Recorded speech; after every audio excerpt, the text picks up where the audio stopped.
Hi, everybody. We're now going to begin. Do we have quorum? Yes. We're good. We're good to go. So we're now at the corporate services section of the meeting, and I'll be chairing as Councillor Miles is away on a personal matter. She should be here, returning at some point in time. So we're going to begin with 7.1, presentation by City Clerk Peter Fay on Bill 68 and 70, amendments to the Municipal Act and other legislation affecting municipalities.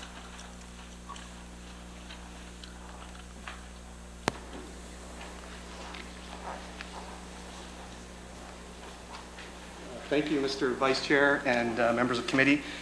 In the interest of time, I am at the will of committee. If I can go through this presentation, because there are some significant changes contemplated to the Municipal Act and other pieces of legislation that affect municipalities and councils. But I know the report was first introduced. It was walked on in December. It was published with this agenda. This presentation, which is approximately 25 slides, it was distributed to you this morning in hard copy, is quite lengthy, but I'm prepared to go through it if that's the will of committee. Is there a will of the committee to go through the presentation?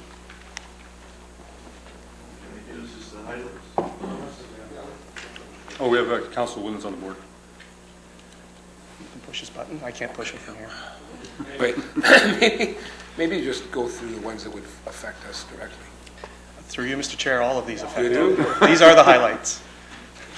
All right, go through. I will be very quick. Okay. So quickly, I'll just be talking about the bills themselves, Bill 68 and Bill 70. Bill 70 has been proclaimed as law. It was proclaimed and enacted on December 8th by the province of Ontario. I'll talk a little bit about the background, and then we'll go through the specific changes and the next steps. So in terms of background, the changes are proposed were part of the 5-year review for the Municipal Act and the City of Toronto Act. There was some consultation that happened in 2015 to gather some ideas. I believe there was a discussion paper released by the province. It certainly did not detail or get into the level of detail that we're seeing now in the first reading of the Act for Bill 68. And Bill 70, really its main purpose is to implement a number of budgetary measures that the province has introduced. And part of that, though, was they wanted to make sure that a decision was made on the election of a regional chair. So that was incorporated into the Bill 70 and is now law. And I'll be speaking about that in a few minutes. So the two bills are Bill 68, which primarily addresses municipalities. It amends 17 different statutes, which are set out in the appendix to your report. And Bill 70, which implements primarily the budget measures for the province, amends 26 different statutes, again, set out in your report. Bill 68 and 70, specific implications for the city. I'll go through some of the Municipal Act implications by some general categories, and then we'll talk about other pieces of legislation relevant to council and corporation that are being amended or proposed to be amended. And there's references to the slide pages on this slide. So first, general powers. Just to give you a point of reference, so we've put on the, I guess on your, as you're looking at the slide, left-hand side, some commentary. The actual sort of plain language interpretation of what the bill actually says is in the bullet points on the right.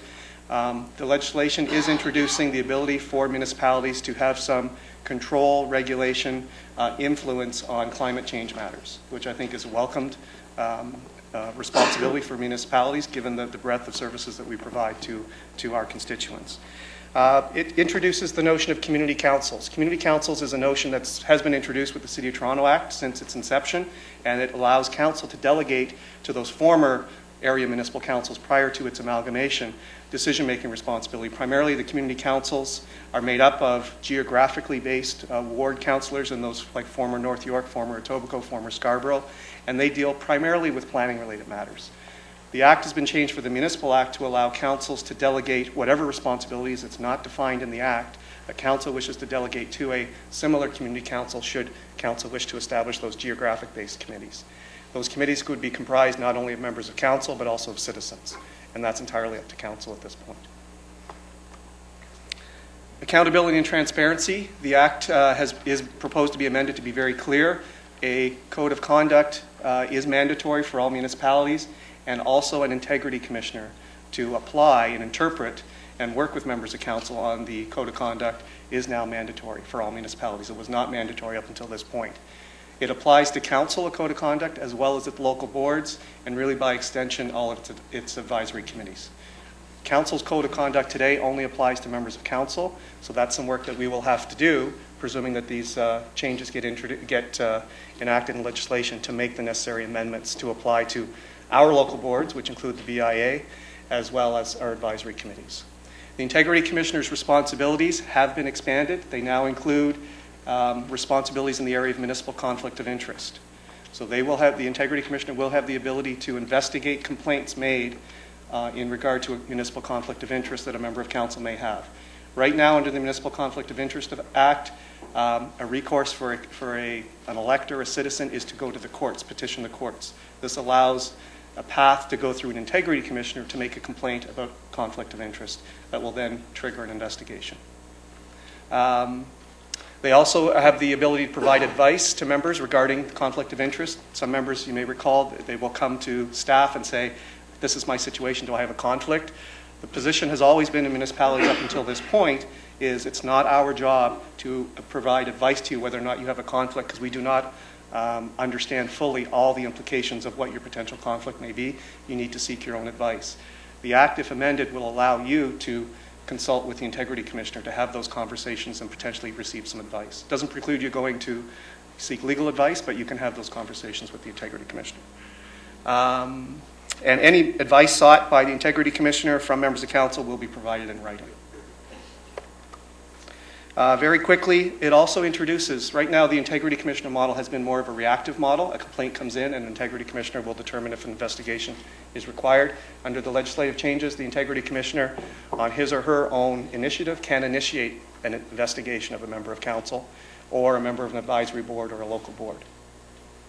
So that's new. I've outlined in here some other changes that in terms of timelines for investigations, and the Act goes into weaving in sort of the opportunities to request an investigation through the Municipal Conflict of Interest Act with the Integrity Commissioner's existing responsibilities. At the bottom of the slide, in regard to closed meeting investigations, Brampton Council has not had a closed meeting investigation or complaint to date since the legislation was enacted several years ago. But if there is a complaint and it is investigated, there is an obligation for Council to pass a resolution to stating how it intends to address the report findings from an investigation. In regard to governance, Regional Council, we've all heard and read, and you're aware that the head of council for Regional Council will now be elected by general vote in accordance with the Municipal Elections Act. That's not a proposal, that's been enacted through the Bill 70. So that now will be the law for the 2018 municipal election. It applies to all regional municipalities, those that hadn't already moved to election, except for, I believe, Oxford County. I'm not sure why, but Oxford County is not subject to regional chair election. It will also allow regional councils the authority, its own authority, to change its composition. Right now, and you're familiar with this, if regional council wants to change its composition, it has to request an enabling regulation from the minister. The legislative amendments remove that requirement for an enabling regulation. It still requires the same preconditions of the triple majority, a public meeting, passing a bylaw at the region, and the triple majority consent by the affected area municipalities. The legislation does require mandatory composition reviews for regional council at certain time periods. Following the bouncing ball for the legislation as proposed right now, after the 2018 election, regional council will have to conduct a mandatory composition review in 2026. It's after every second election. So it's not required to do one by 2022, but certainly by 2026. If regional council does not choose to act under those mandatory timelines, the province, through the minister, can step in and require that change happen, that review happen. Another interesting change, the term of office will be changed to start November 15th instead of December 1st. So that has implications for elections, for the transition of this council to the next council. Meetings are formally defined in the Act. They hadn't been formally defined in the current Municipal Act, and the definition that's here is there must be a quorum of council of members present, and the members discussing or dealing with a matter that materially advances the business or decision-making of council or the local board or committee. We're in a good position here because this is the operational definition that we've been using for a meeting for some time here at the City of Brampton. So there are no issues with that. An interesting point, the last bullet on this slide, is it now enables councils to allow for electronic participation in meetings. But you're not counted for quorum. It is silent on whether or not a member participating electronically can vote. And I could give you my advice if you ask at some point whether or not that should happen. This only applies to public meetings. This does not apply to closed meetings. So open meetings like this one. Additional governance changes contemplated in the legislation. It introduces 4 new reasons or justifications for going into closed session. They're set out here. Information that may be supplied in confidence by another level of government or by a third party. Protects information within the corporation that has monetary value and information that may be used for the purpose of negotiations. There is a lot of words here, and there's a lot of work that's going to have to be done to interpret really what this means.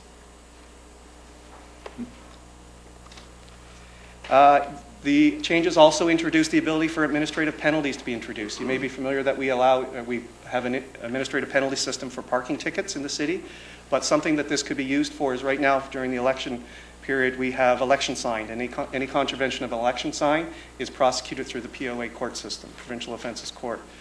This enabling legislation would allow a municipality to say, we're going to establish an administrative penalty system, so we will be issuing tickets to those people that offend the sign bylaw. So those are things that we may be looking at, presuming this does get enacted. Practices and procedures. The Act, some of this is housekeeping, head of council. If the head of council is absent, it allows for an acting mayor or an acting head to have all the functions and responsibilities of the head of council. It now clarifies that and limits that to presiding at meetings. Okay? It introduces here and in a few other places maternity leave for members of council. There are provisions in the Municipal Act today that say if a member of council is absent for meetings, basically over 3 consecutive meetings or 3 consecutive months, then that seat is automatically declared vacant unless there's a resolution to excuse that member. This allows for maternity leave, parental leave to be considered as part of that. Very interesting point is the last bullet on this slide that applies to our council at Regional Council. It now will allow this proposal a local member, a city councillor, to be appointed to sit at Regional Council for a meeting should that Regional Councillor not be available. There is not a lot of detail on what this really means. It does have some exceptions. You can't appoint 2 people for one. It does not apply to the head of the Regional Council, the chair. So this is something that we'll be looking at. So if this is enacted and we have Peel Regional Council meetings and a member cannot make it, then there is an opportunity and we'll have to define a process to have a local councillor appointed, if necessary, to sit at that meeting. Additional municipal policies. The Municipal Act does already prescribe specific policies that councils and municipal corporations must have in effect. It establishes 3 more. The first is the relationship between the members of council and the officers and employees of the municipality. This is something many of you members may recall we've already started talking about through our Member Services Committee with a protocol. It also asks for a mandatory policy in the way in which the municipality will protect and enhance the tree canopy and natural vegetation within the municipality. And then finally on pregnancy leaves and parental leaves for members of council. There is also a provision in the proposed act that talks about better integration of service delivery between municipalities and other service delivery providers.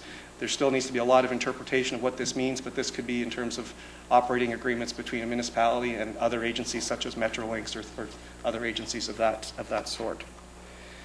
Financial and taxation matters. I don't at any point pretend to be an expert in this, so our experts are here from finance, but just to say that there's a lot of changes, a lot of it housekeeping changes to sort of modernize the municipality's ability to collect taxes and deal with its finances, including electronic delivery of tax bills is now permitted going forward. And in terms of investments, there's a lot of more flexibility that's being introduced in the Municipal Act to allow the municipality to invest its money properly in the best interest of the corporation and the municipality. Municipal Conflict of Interest Act. So these are specific changes now being introduced to that piece of legislation that deal with municipalities and members of council.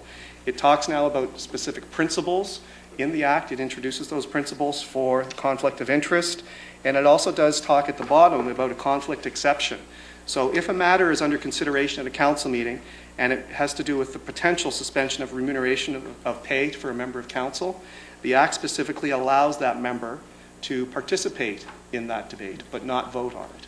So right now, under the current act, a member, presumably if they have a direct or indirect pecuniary or financial interest, would be advised that they probably should excuse themselves from any participation, influence, voting on that particular item. This allows that member to participate in the vote under consideration for, participate in the debate under that item, but not vote on the item. Municipal conflicts will now have to be not only declared in public at the start of the meeting, they will also have to be declared in writing by the members. So there will be forms that will be prepared that members of council will have to provide, and all of that information will now be published, made available to the public. So we'll be publishing that on the city's website. It already happens now through the various minutes when conflicts are declared, but it'll all be now in one place. The legislation speaks to no opportunity for the office of a member of council to influence Municipal Conflict of Interest Act. So essentially it's saying the provisions and restrictions that apply to you as members apply to the offices that support you.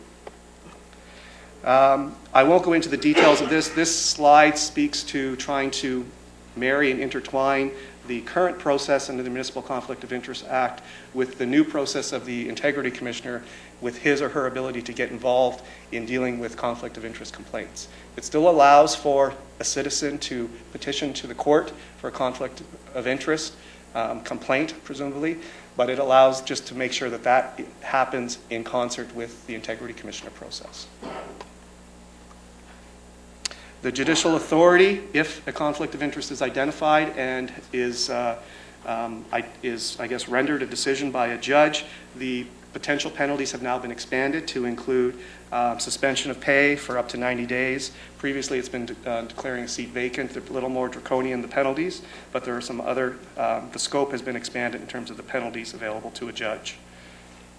And the bottom slide just speaks to the conflict impact on council decisions. It doesn't really have an impact. It doesn't invalidate decisions that were already made by council, should there be a finding of conflict. Very quickly on the Building Code Act, it includes specific references to the environmental protection, again reinforcing the new theme that municipalities should have a role in climate change and environmental matters, reducing greenhouse gas emissions and those things.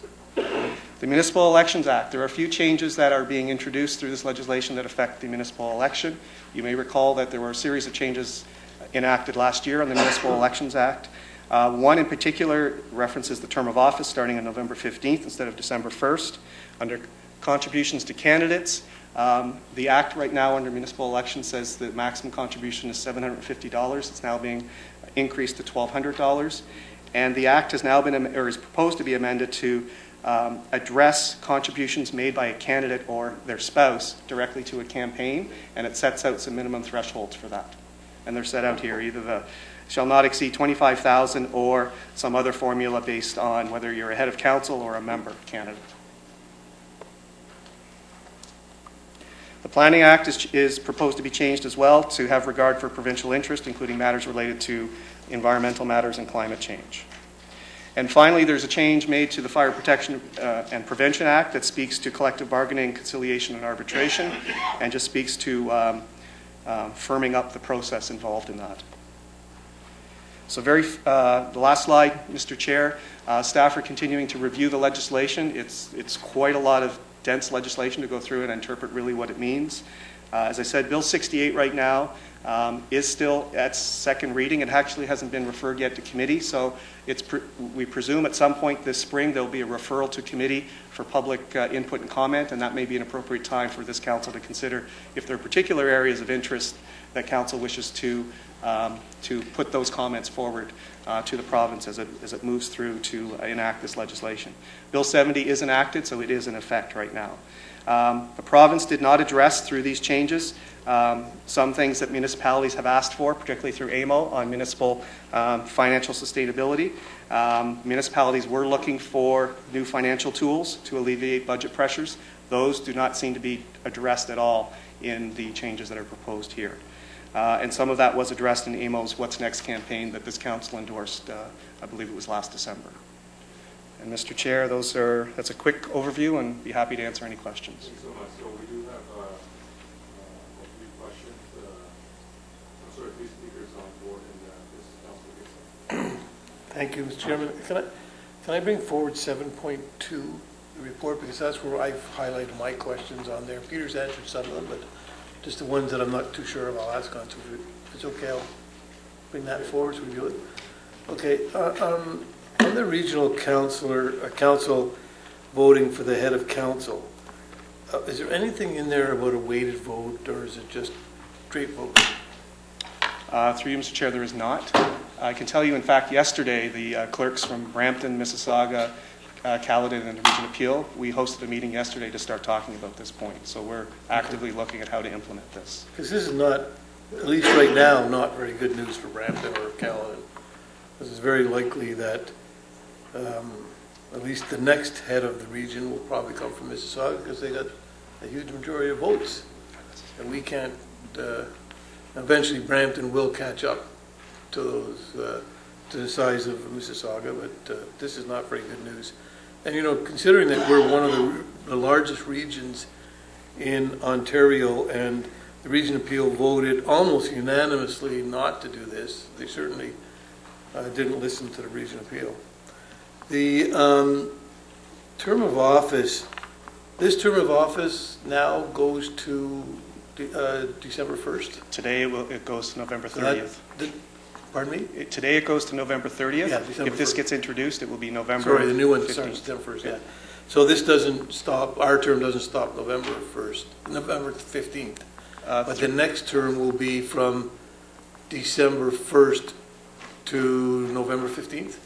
Through you, Mr. Chair, my interpretation of right now is if this is enacted, Bill 68, your term of council will end on November 15th. Really? Yes. So we were elected for a term of office to November 30th. And now the province is going to take away at least 2 weeks of work from us. No, sounds good, lawsuit coming.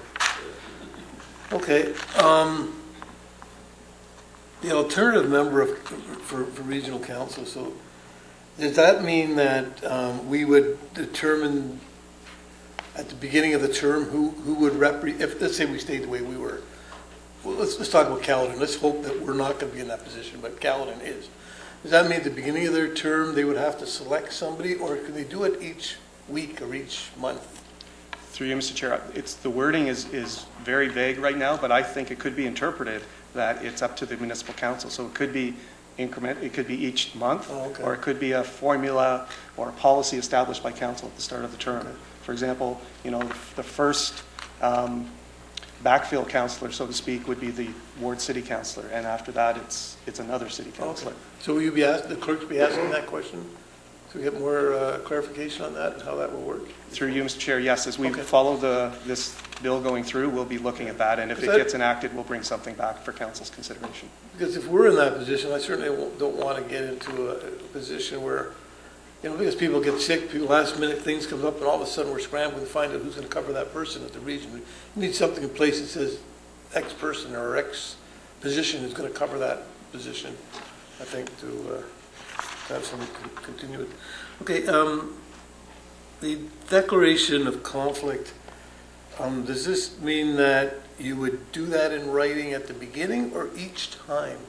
Through you, Mr. Chair, I think the principle still is each time that there is a meeting and a member has an interest to declare, it would be at that meeting at that point in time. So they'd have to declare it verbally, as happens now. Right. Then they would have to fill out the form almost immediately or shortly after the meeting, and we will make that form publicly available. Okay. So it could be done that easily rather than disrupt the meeting and say we have to wait till Councillor Gibson fills out his form or does something in writing. Okay, good. Registration conflicts, that was something.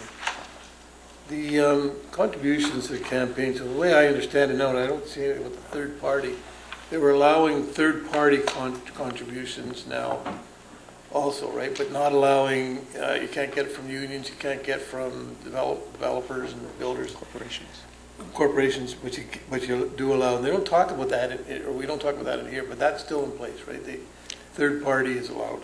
That's correct, and there is an outstanding report request that staff are working on to report back on third parties and other changes contemplated in the Municipal Elections Act. Which personally I think is probably the least transparent thing, third party stuff, because now people are going to think we're getting contributions from general citizens when that general citizen you might see a name of comes from a corporation and their families come from the corporations, and the general citizens aren't going to know that. It's one of the most least transparent things I've ever seen. To me, it's a joke. Because before it was transparent. Before we'd have to put something in, you knew that what corporation it came from, everybody could see that. This is just hiding the facts of where contributions are really coming from, in my opinion. So I understand here, it says that for members can have $5,000 plus 20 cents for each elector, but that can't go over 25? That's correct. It's not that up to 25 unless you have more constituents and you could spend more. The way the proposed legislation is worded is it's the lesser of either of these three options. So nobody can spend other than, I guess, or even a mayor can spend that more? So it could be $25,000 that a candidate for mayor puts into their own campaign, Right. or based on number of electors, 20 cents, 7,500 plus 20 cents for every elector. So long as, if that goes over 25,000, that number, 25,000 is the limit. The limit. If Okay. it goes under and it's less, then that number, So- whatever it is, less than 25,000 So is the limit. basically it's capping it at 25,000 no matter where it comes. Essentially, yes. Yeah, okay. And there is no cap or limit right now in the current Municipal Elections Act for own contributions. Yeah, well- The limit is on how much members can spend on their Yeah, campaign, yeah. based Okay. on electors. All right, thank you. Mr. Bowman? Thank you very much, through you, Mr. Chair. Councillor Gibson asked a few of my questions, so I'll go to the accountability and transparency. When you say advisory committees, those are our citizen advisory committees, correct? That's correct. Okay, so can we just, to make that clear when we do it ourselves, add in the citizen advisory so that everybody knows that? The check marks, Peter, beside these mean that we've done them? Through you, Mr. Chair, we're looking at them, we have them underway, or they already apply in our case. Okay. So, Regional governance, as a city councillor, I'm maybe not the only one who has this question, but with these new rules and still keeping the triple majority and not having to have any report or look at these for another 2 terms, does that mean theoretically that we're stuck the way we are here for up until 2026? Or do we still have options available to us? through you, Mr. Chair, I think there still is an option on the table, technically, because we are in the midst of a process right now under the current Municipal Act in terms of the provinces issued a regulation. Regional Council has passed a resolution to change the composition. What they have not done yet, the next steps are to host a public meeting, pass a bylaw, and then have that bylaw come out to the 3 area municipalities for their consideration. Okay, but that would still fall under the triple majority? Yes. Okay. The policies and procedures for head of council absence, the acting mayor, it says that clarify the responsibility of acting head is now limited to the role of presiding at meetings. I think when any of us here are in the acting mayor position, there are things we're the designate that goes to meetings, but there's also signing of documents that we do. Does that mean that we will not be signing any of those legal agreements anymore? Through you, Mr. Chair, that's part of the analysis we're going to have to look at, because the Act today does say that the acting mayor has all the essentially powers and responsibilities as the head of council. Correct. So that's been the phrase relied on for those other kind of administrative responsibilities that the acting mayor assumes. So with the caveat of now saying limited to presiding at meetings, we'll have to look at that. Okay.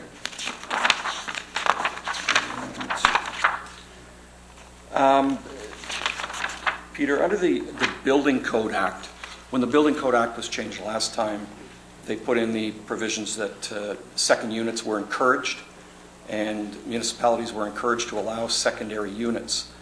But there's really nothing in the Act or nothing that's changed in the Building Code Act or the Fire Act, the Fire Protection Act.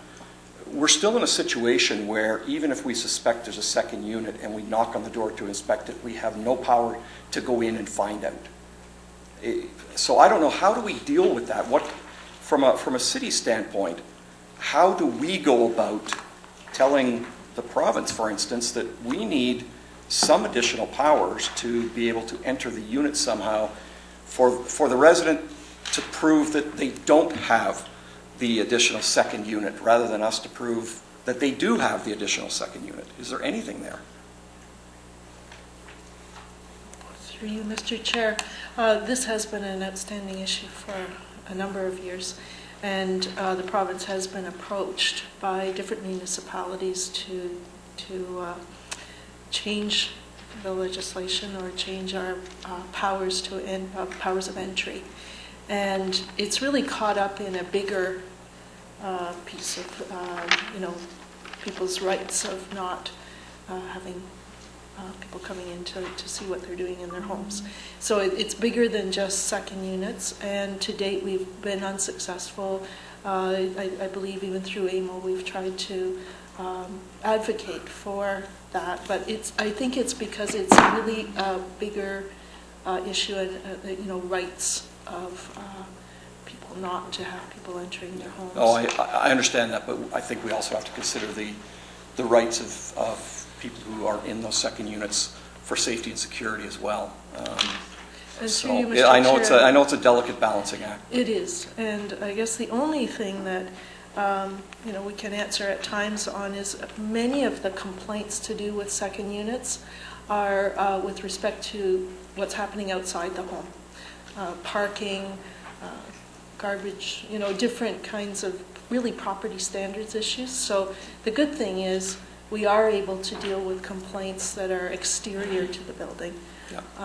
But again, But not- the flip side of that coin is we have no idea what type of bad things that might be inside the home that are occurring. So we will never find out about those. So I was just hoping that there would have been something in the Building Act that gave us a little more leeway on that, but have to accept it as it is, I guess. Thank you. Thank you, Councillor Leshy. Thank you, Mr. Chair, Acting Chair. Just to touch really quickly, and most of my questions have been answered, which is good, so I'll try and be really quick. But to touch on Councillor Bowman's, if we suspect that there may be a safety concern inside a resident's home that may have a second unit dwelling, fire has full authority to go in and investigate. Is that correct? Through you, Mr. Chair, if it is a fire safety issue, absolutely. Okay. But it's that's just limited on, to that, not whether there's a second unit or not. No, but it can be just on speculation. If it's a fire safety issue that's a concern, yes. Sure, okay. But there are rules around second units being safe in terms of fire. Correct. Okay. And then there was a question asked about the roles and responsibilities for the mayor. Knock on wood, heaven forbid, an emergency situation came up. What authority does the acting mayor have in the case of the current mayor not being able to get a hold of them or get in touch with them? Through you, Mr. Chair, there is an acting mayor assignment right now that council has established through its procedure bylaw, and without looking recently at the Emergency Measures Act and those kinds of things in terms of who has responsibility, the Municipal Act does contemplate, in the absence of a mayor, that the council appoints somebody to act in that place. Oh, okay. And then Councillor Gibson talked about the written conflict of interest, and I just want to double back on that. You will not require a written submission. It would not hold up any meeting that would currently be taking place. But from what I understand, we'll decide later if it can be after the meeting or during or whatnot. Through you, Mr. Chair, that's the interpretation right now. The language is really vague. It literally is pretty much what's on the screen. Okay. So unless the act is changed to what's finally enacted, it doesn't make sense to sort of stop the meeting to allow people to fill out a form, because that's not an effective meeting. But Sure. It would have to be probably immediately thereafter, with the expectation that information would be made public as quickly as possible. Okay, and I can't seem to fully remember it's the City of Brampton and the region. They do it a little bit differently when declaring a conflict of interest. I think it's the City of Brampton. You need to declare it in the beginning, and then you need to declare it for the minutes. And at the region, that carries. You don't have to make the declaration. Or do I have that changed? Through you, Mr. Chair, I'm not sure how the region does it, but I believe it's consistent with the Conflict of Interest Act, because we both have to follow the same process. If a member declares a conflict at this meeting, a committee meeting, which is a subordinate to council, Yep. then they still have to declare a conflict when it gets to council. Okay. Because that's where the final decision's made.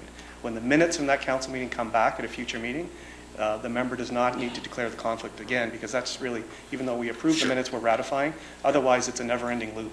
Right. So- And then just to follow up on that, a lot of the times that we have conflict of interest, or some members of council have it around budget time, and it's ongoing for the 4-year cycle. Can that carry, or no, you want a separate written submission for each time we go into budget? Through you, Mr. Chair, yes, the way the Act is worded right now, it's every time a matter is at a meeting, essentially on an agenda, for which a member has a conflict.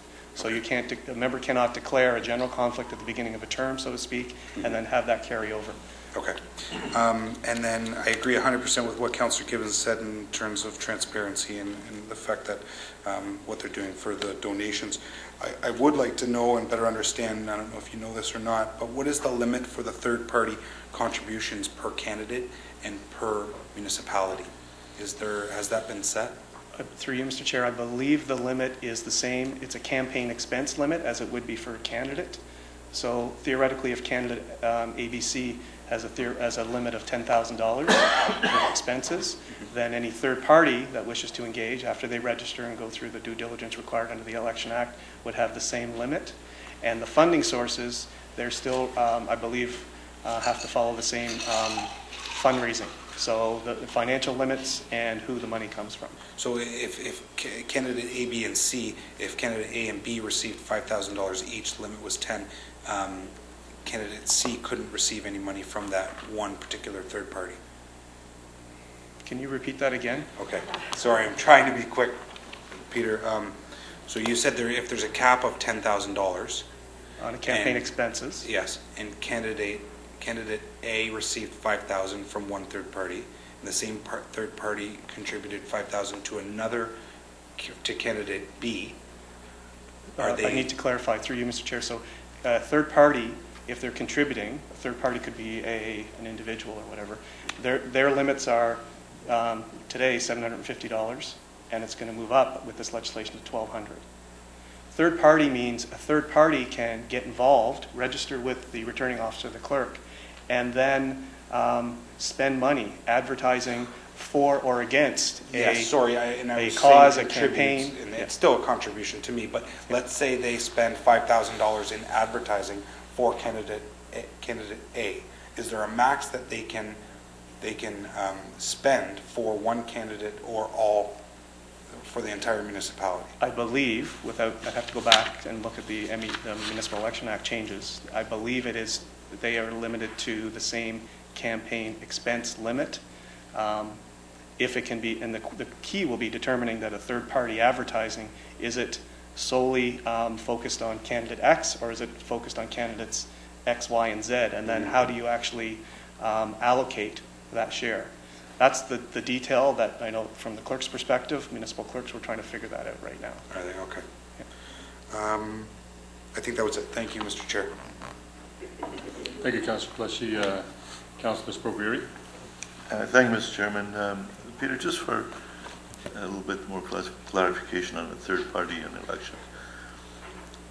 They're required to register. They're required to let's say I have a business associate, or I have a friend, a developer friend, or a business friend, and I say, you look after my election, you do everything, and I just sit back and just go knock on doors. That person has to register. He has to also record who contributes, or can there be one contributor, like say someone with lots of money, and say, I'm going to fund the whole 60,000 or 70,000 or whatever the limit is. Can one person fund the whole expense? Through the short answer through you, Mr. Chair, is no. My advice to this committee today is these changes in Bill 68 don't speak specifically to the third party. There is a report the committee has asked for. We are planning to report in February, I believe it is, or the March 1st meeting on that and other points related to the Municipal Elections Act. There still is the opportunity for the minister to issue a regulation on third-party advertising and third-party involvement. That has not happened, so there's still a lot of unanswered questions. So I really don't want to speculate because we don't have all the answers today. Okay, last question. this applies to provincial and municipal, or just municipal? Through you, Mr. Chair, just municipal. Oh, okay. Okay. I'm not sure of the provincial rules. Thank you, Councilor Sprovieri. Councilor Willetts? Thank you, through you, Chair. This should be an easy one for you, Peter. Under the under the accountability, transparency under the code of conduct, with the code of conduct now required for the advisory committees, will this allow us as a council to remove somebody that's been selected on an advisory committee that may be speaking to media against a council decision? Through you, yes. Through you, Mr. Chair, yes. Right now, the Act today speaks only to code of conduct for members of council. There are some municipal councils that have gone ahead and taken the extra step and already obligate their advisory committees to be bound by a code of conduct specific to advisory committees. So that's something we've always been thinking about in the back of our mind. Now with these changes, it says code of conducts must also apply to local boards. So what we've done is we're filling in the gap, saying it must also apply to advisory committees. It should apply to everybody, quite frankly. And it would allow, depending on behavior and how the code of conduct is worded and interpreted and applied, a situation like that could result in a citizen appointment being removed from an advisory committee. Yeah, that's good, because I'd certainly welcome that, because we do a lot of extensive interviews, as you know, with a lot of citizens, and we like getting the citizens involved, but the last people we want on there is somebody going to get on there for the wrong reasons and just badmouth council decision because they're in a position they can do that. So I welcome this. Good. Councilor Fortini? Thank you, through the chair. Thank you, Peter. On the $750 to the $1,200 and the third party, I get that. There's a financial statement that we did in the past council. Does that carry on to the new one? Through you, Mr. Chair, no. As the way I understand the Municipal Elections Act and its most recent changes, that's one election. This is a new election. So what will happen to the inventory? If I could receive, I was allowed to receive $58,000 in my ward, and I spent $20,000 on a fridge, stove, whatever. That becomes an inventory. It should carry on, and it should be minus from the $58,000 I could receive, if I'm not mistaken. Through you, Mr. Chair, we're getting into specifics. I'm thinking more of fundraising, because right now the Municipal Election Act does say very clearly that if a member raises more funds than they actually spend, then that difference has to be forfeited to the municipality, and it goes into our general reserves. Yeah, I understand that, but I'm trying. Usually when we do the financial statement, we're supposed to put what we spent as all the receipts, signs, whatever. That stuff now is an inventory. If I run the next election, that becomes part of my mine. Unless I could prove a receipt that I sold and that money comes in, really, what do I do with that stuff now? Through you, Mr. Chair, it does, but also when the next election, the next campaign comes, if you're using an asset that has a value, the expectation under the Municipal Elections Act is you are assigning a value to that and claiming that as part of your expenses and your fundraising. So it becomes an inventory. Thank you. You done? Yep. Mayor Jeffrey? Thank you. I think that last question, there's nothing changed, right? I mean, I think that inventory was always in place, whether it was municipal or provincial, you had to claim that asset, so that's not new for us as a change. That's through you, Mr. Chair. No, it's not new. Okay. Quick question. You spoke about the March 1st report that you're bringing back. Is that going to address, I brought up an issue when we foresaw the opportunity for the change in the amount of money somebody could donate to a candidate, and now giving them the opportunity to give us $1,200. Will your report be bringing back the opportunity to perhaps give tax receipts? Through you, Mr. Chair, yes. So there's two outstanding items. One is a number of issues related to third party and other related to the Municipal Election Act. Come back. The second is the election contribution rebate program, which we're finishing our analysis on that to report on that as well. So, Mr. Acting Chair, I guess what I wanted to say is we do need to talk about the revenue tools available to us as a city, and certainly we've endorsed the EMO position, and a lot of the large urban mayors on LUMCO agree that municipalities should be given revenue tools and have the ability to determine their own future. And I would recommend that we as a council have a position with regards to the revenue tools and certainly the governance piece. Going forward, there may be other things that Mr. Fay brings to our attention, and certainly present a position, either appear at the committees or or put a letter in to that effect. I don't think it's a done deal. I don't think the governance of the region is a done deal. Based on the conversations that I've had with the Premier, I am still hopeful that there will be changes in the makeup of regional representation. And it's still early days. It's not done. So until it is, I want us to be strong. I want us to be vocal about what's in the best interests of our city with regards to revenue tools, and certainly on the governance fight. We want fairness for Brampton. And not only do we want it, we deserve it. So I would recommend that when that comes back, Mr. Fay, maybe we can have that conversation when the report comes back in March. Okay. Think we'll have enough time to do that then? Through you, Mr. Chair, yes, we're still waiting to see what the timelines are for the Bill 68 being referred to committee. I also just wanted to reiterate that this is a cross-department effort in looking at this. So intergovernmental affairs in the CEO's office, planning, finance, legal, we're all looking at this and taking this very seriously. Well, I appreciate that you're providing that comprehensive overview. It's very helpful, and I think it's it's complicated, the kinds of impacts it has, and we want to get it right. So I'm happy to be supportive of writing a letter or having council appear at a standing committee. I think we need to keep talking about these issues until the province gets them right. Thank you. Thank you. Councillor Moore. Thank you. Just briefly on the alternate member at Regional Council. Our city councillors don't swear an oath of office at the region. How can they be appointed or delegated by a member who has sworn an oath of office to go off to the region to potentially participate in a binding decision of Regional Council when they haven't sworn that oath of office? Through you, And do they Mr. get paid? Chair. What if we choose Jeff to go to every single one of our meetings? He stands in for the mayor one day, for Martin the next meeting. John, he finds half his time is over at the region. Is there a stipend that's... That is the detail that needs to be worked out. The Okay. proposed legislation doesn't contemplate any of that, but they're very good questions, because presumably, do you want to be in a situation where you're swearing in a city councillor to serve as a regional councillor at the start of every meeting? Because it's conceivable there may be members of a 25-member regional council that are absent at every meeting. Well, it So might be there one- needs to be a might be practical one way to work get that us out. all there. But, no, you know, Yep. I could perhaps accept if they were going to, but tomorrow I have, Health Integrated Committee.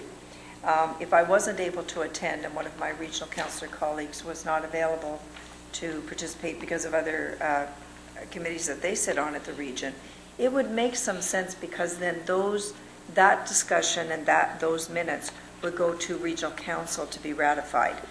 So there's nothing binding on the corporation. If a city councillor was there and had been briefed on the agenda and had some direction for the debate and discussion.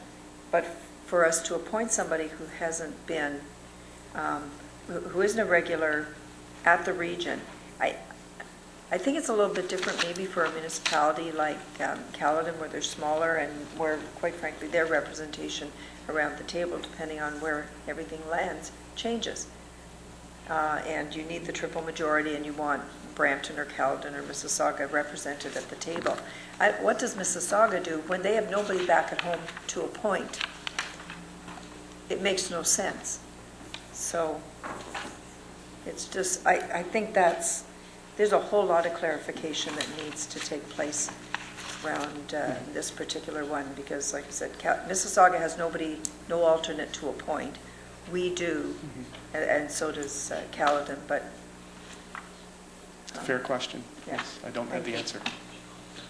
Seeing as there are no more questions, can I get a mover to receive the presentation and report? Councilor Fortini, all in favor? Carries. We next move on to 7.2.2 is in consent. 7.2.3 report from Mr. Sutton regarding the status of general accounts receivable. Are there any questions on that? Seeing none, can we get a motion to approve and receive the report? All in favor? That carries. We next move to added items. 7.3.2, city's pre-budget submission to the province.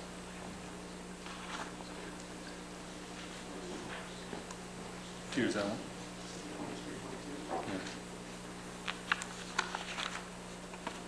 So, Mr. Chair, 7.3.2 was the added item, I believe added by Councillor Miles, regarding the city's pre-budget submission to the province, and there was a report distributed this morning in hard copy.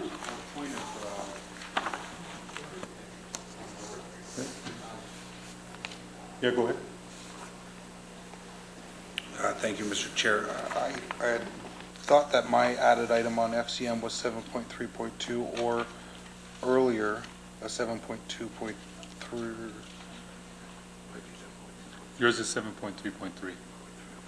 0.3, okay. Yeah. Any understanding as to? Oh, it was already, okay. You had already set numbers prior to the approval of agenda. My apologies. Thank you so much. Through you, Mr. Chair, yes, in anticipating a number of added items and discussions with individual members, we did the best we could to pre-assign numbers, and the sequencing didn't work out, but this is the sequence.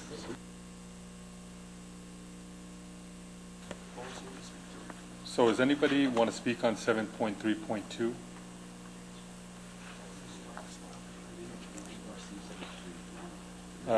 Would everybody like to see Mr. Reuben Vaughn present on this or give some information?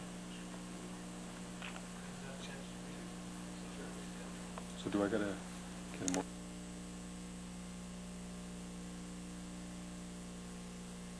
So can we go to Councillor Moore, please? Well, I was going to suggest that we hadn't had an opportunity to go through it in detail, but my first and I guess obvious question is under the green infrastructure. Would the Riverwalk fall under that bullet? That's exactly what. Oh, sorry. So on page. Okay. Yep. Thank you. Answered my question. Terrific. Thank you.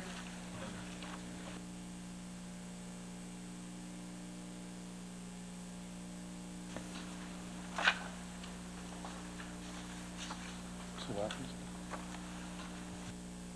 Sorry, I was speaking to the clerk. What?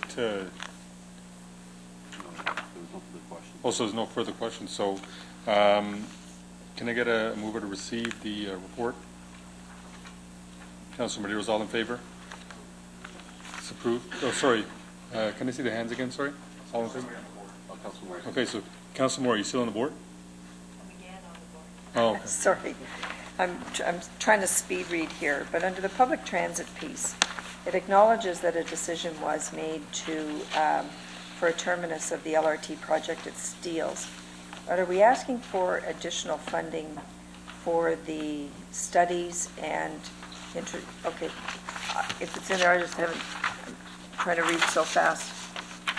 You're talking about the mobility hub and set the stage for a successful future and to maximize our transit improvements.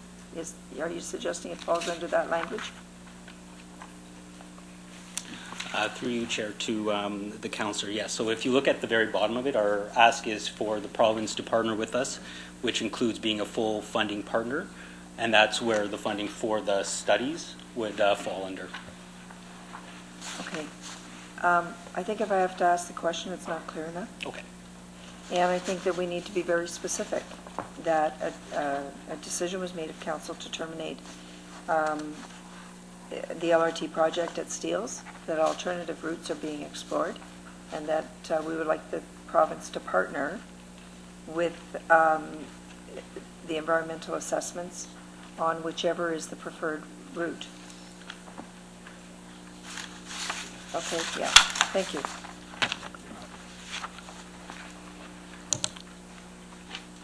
Councillor Paletti.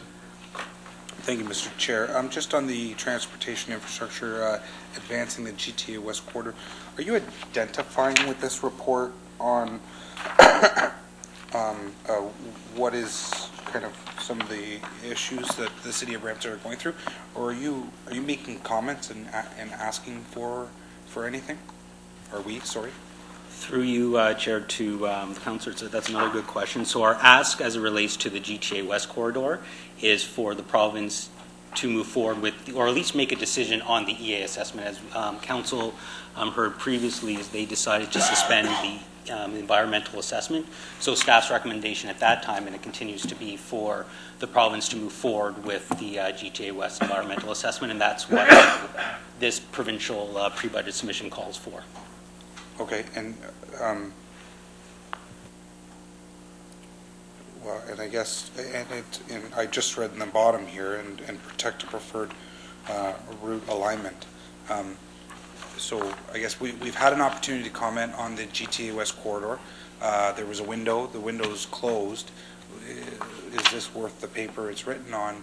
With the I forget it was a panel that was formed to look at the EA process and come back to us within the next month, 2 months, or something like that. Thank you, and through you, Chair, to answer the question. The city did provide comments to the advisory panel. Yep. Again, through the pre-budget submission, this is an opportunity to once again highlight the need of this, and this is a great need for the city of Brampton, for the region appeal. So again, any opportunities that we have to communicate that to the province, I think we should take that, especially as it relates to the budget, especially as it relates to the economic impact that a decision could potentially have one way or another to the city. So the decision is to once again raise this to the province. And are you going to, and I'll be really quick, expand on some of the impact that I noticed that you appeals approximately $854 million each year, the cost of congestion. Are you going to expand on that, or is this just the kind of the generic letter that we're sending off to the province? So, thank you, and through you, Chair, to the councillor. Again, this is, usually the pre-budget documents are very high-level written submissions. Again, it's supposed to spark conversation. As the reports, and I do apologize, if I can just backtrack, I do apologize, and I do appreciate you accepting the added agenda. If you take a look at the report, there are 2 speaking oral opportunities. One is actually tomorrow before the Legislative Committee of Finance and Economic Affairs, as well as next week. The city has been invited to participate in the Minister of Finance and Parliamentary Assistant of Finance to their pre-budget consultation. So at that time is when it would be appropriate to provide some more further clarifications around the city of Brampton's specific information. Okay. Thank you, Mr. Chair. Thanks, Lowell. Thank you. Councillor Gibson. Thank you, Mr. Chair. So, well, now that I've had a chance to read it, this is really just reiterating some of the things that we've already approved to go forward with. In fact, some of the things that we are actually lobbying at EMO with the provinces are these are the things that, so right now, when I hadn't read it, I was a little confused about whether or not we were adding some more things, but these are things that we've already talked about, we've already been doing. Through you to the Chair, if I can just make a comment on to the councillor's question. You're right, a lot of the issues don't necessarily change between now and AMO. When I reported in November with the government relations framework, the pre-budget consultations was one of those opportunities for us to influence provincial or even federal governments. So next month I'll be bringing forward a more wholesome report so we can act a little bit more proactively. So again, we're starting to catch up on the GR work, but we can actually act a lot more proactively, so we can touch on pre-budget consultations, FCM annual conferences, as well as AMO that will occur on an annual basis. I appreciate that very much, because this is something we really haven't been very good at for a long time. Looks like we're right on top of it now, so thanks very much. Thank you. Can we get a mover to receive the report? Councillor Willens. All in favor? Carries. Thank you. We skipped over 7.3.1 in error. It was the item for inclusion and equity. There was no quorum at this meeting, so unless there's any questions, can we get a mover to receive the item? Councillor Palashi? Oh, Councillor Medeiros, sorry. Sorry, just to staff, very minor. You have me listed as a city councillor throughout the report. If you could just note my position, I'd appreciate that. Thank you. Thank you. So to move the report, Councillor Palashi, all in favor? That carries, thank you. We move on to item 7.3.3 FCM board vacancy, and I believe Councillor Palashi added the item. I did, and thank you, Mr. Chair. And I believe I have a motion to put on the, excuse me, the floor. And it's essentially just, I brought this matter to the attention of the clerk's office and a few members of council that had been interested, or I had thought that they had said that they were interested in the possibility of sitting on FCM a couple weeks ago. And we looked into if anybody currently is sitting on the board from the city of Brampton. As of now, that's not, we don't have anybody, and there's a deadline that's in here, November 15th. So the motion's there, and effectively it's just requesting your support to add Councillor Willens to the FCM board for, I don't know if it's a 1 year or 2 year. It's a 1 year. I don't think I need to read the motion, but that's essentially why I added this here today, Mr. Chair. Thank you. Councillor Medeiros. Thank you, through the chair. Thank you, Councillor Palashi, for putting forth a member of council. I think it's important that we do have some representation there. The only question I would like in terms of incurring all the expenses, I just want to ensure that it's consistent with previous councillor who was on FCM. I don't know if staff can ensure that, because I remember there was a lot of discussion and debate when Councillor Dillon was appointed to FCM. I specifically remember some members of council had an issue with expenses that were coming out of his budget or out of corporate budget. So if we can just ensure there's consistency, what was applied to him be applied to Councillor Willens, that's my only comment I would make. And I'm not sure what was the arrangement that we had for Councillor Dillon. Through you, Mr. Chair, if I could just briefly comment. This is a motion to endorse an application for Councillor Willens, and similar to when Councillor Dillon was appointed to fill a vacancy in 2015, I believe, after his appointment was confirmed by FCM, by the board, then there was a resolution passed by council to essentially ensure that any expenses associated with his fulfilling his role on behalf of the city at FCM were covered from a corporate account and not from his council business expense account. So presumably if Councillor Willens, or I should say when Councillor Willens is appointed to the board, that could be a similar resolution that could come back. Councillor Gibson. Thank you, Mr. Chair. I'm assuming that this position is open and now there would have to be an election there, right? Is that correct? It's not that we get to just put Councillor, he's going to have an election. And in the past, we've gone through these things before with Brampton representatives that we've added some assistance to get our representative elected. Are we going to do that in this case?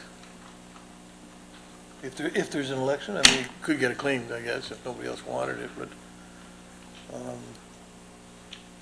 I guess it's a question to the clerk's department. Are we going to provide some help for Councillor Willens to get elected to be our representative there?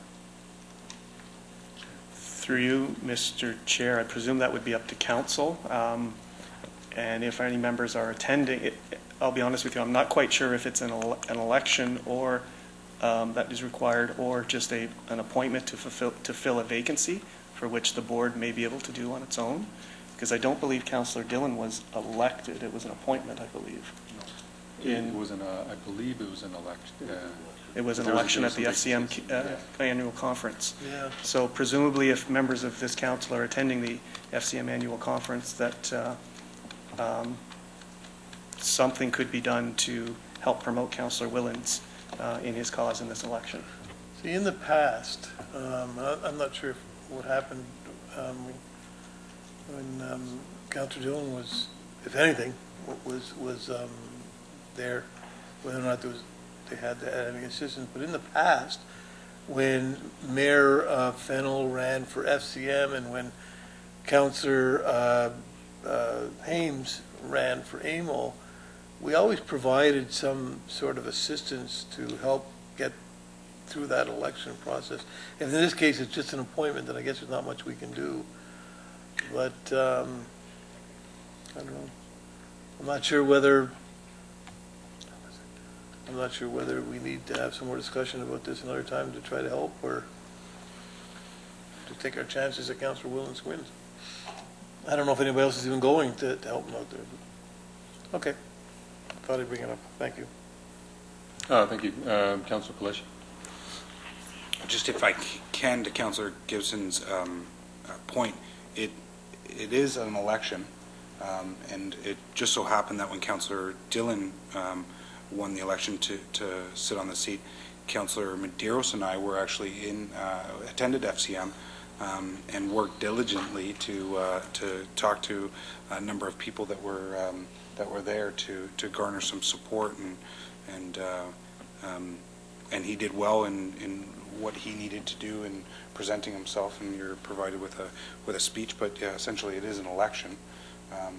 I don't have any personally plans of going to this one. I haven't looked in it, but it's always good to have some kind of support, help there. And if there was, when we went, there was people handing out everything from buttons to stickers to banners to all kinds of stuff. And Councillor Dillon didn't hand out one piece of material, I don't think, but we certainly talked to enough people to get the support for him. So I think if he's up against a number of people, then yeah, he's got some work cut out for him, that's for sure, to have a representative from Brampton. Thank you, Mr. Chair.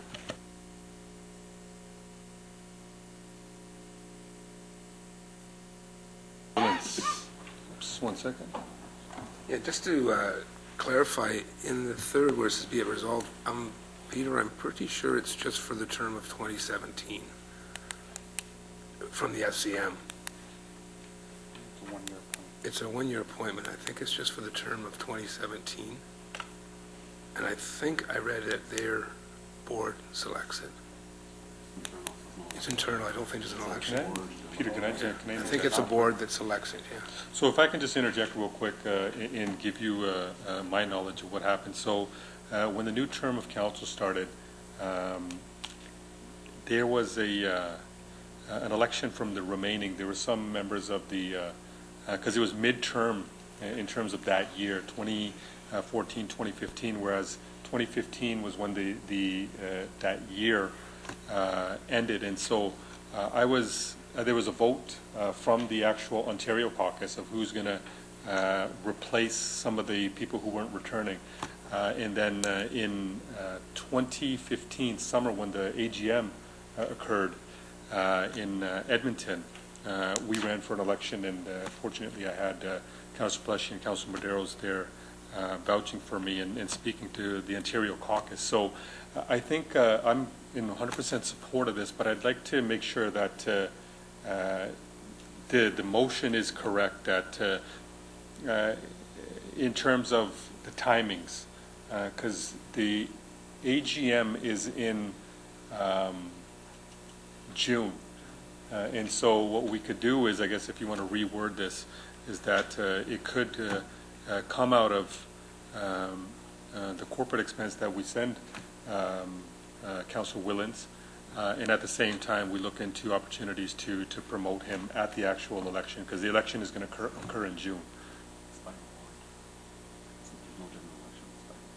Well, the Ontario caucus selects the representative, so it's in proportion to what's weighted in terms of each province. So to get on the actual FCM board, you'd have to be selected by your provincial caucus. So perhaps if we can, and this is just my suggestion, perhaps if we can find out that information and reword it in such a way, and we can find out the exact details. Again, Councillor Paletti.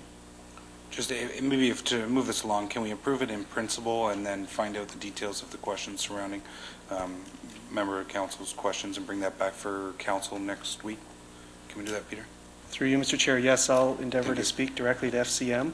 What's on the screen now is the sample motion that they've provided with their call for filling the vacancy. And it does, if you see in the third paragraph, it asks that the municipal council resolution indicate the end date, and it must be a minimum until June 2017, so it can be longer. But I will clarify that, and as I understand it, it is filling a vacancy. It's not a general election.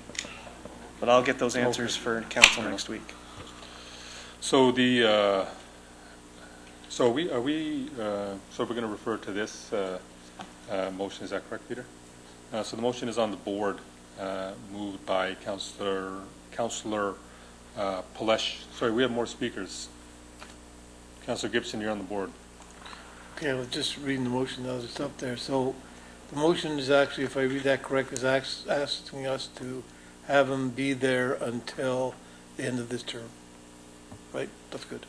That's Is that- correct, as worded today. And then we can fill in that blank on their form they have. Good, perfect. Councillor Willens. Yeah, I'm okay with that, the way it's written, but nobody's asked me if I want to do it. Would you like to do it? Sure. You need to be asked. So the motion is on the board, moved by Councillor Palesh. All in favor? Can we see a show of hands again? 1, 2, 3, 1. That carries. And we move on to 7.3.4, added by Councillor Scoville, Mayor's media. Can't read my writing. Okay, the Mayor's media releases.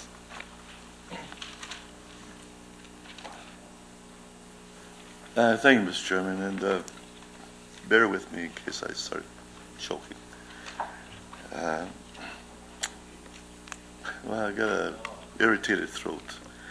I was supposed to stay quiet and not speak too much. But anyway, I put this on the agenda, Mr. Chairman, because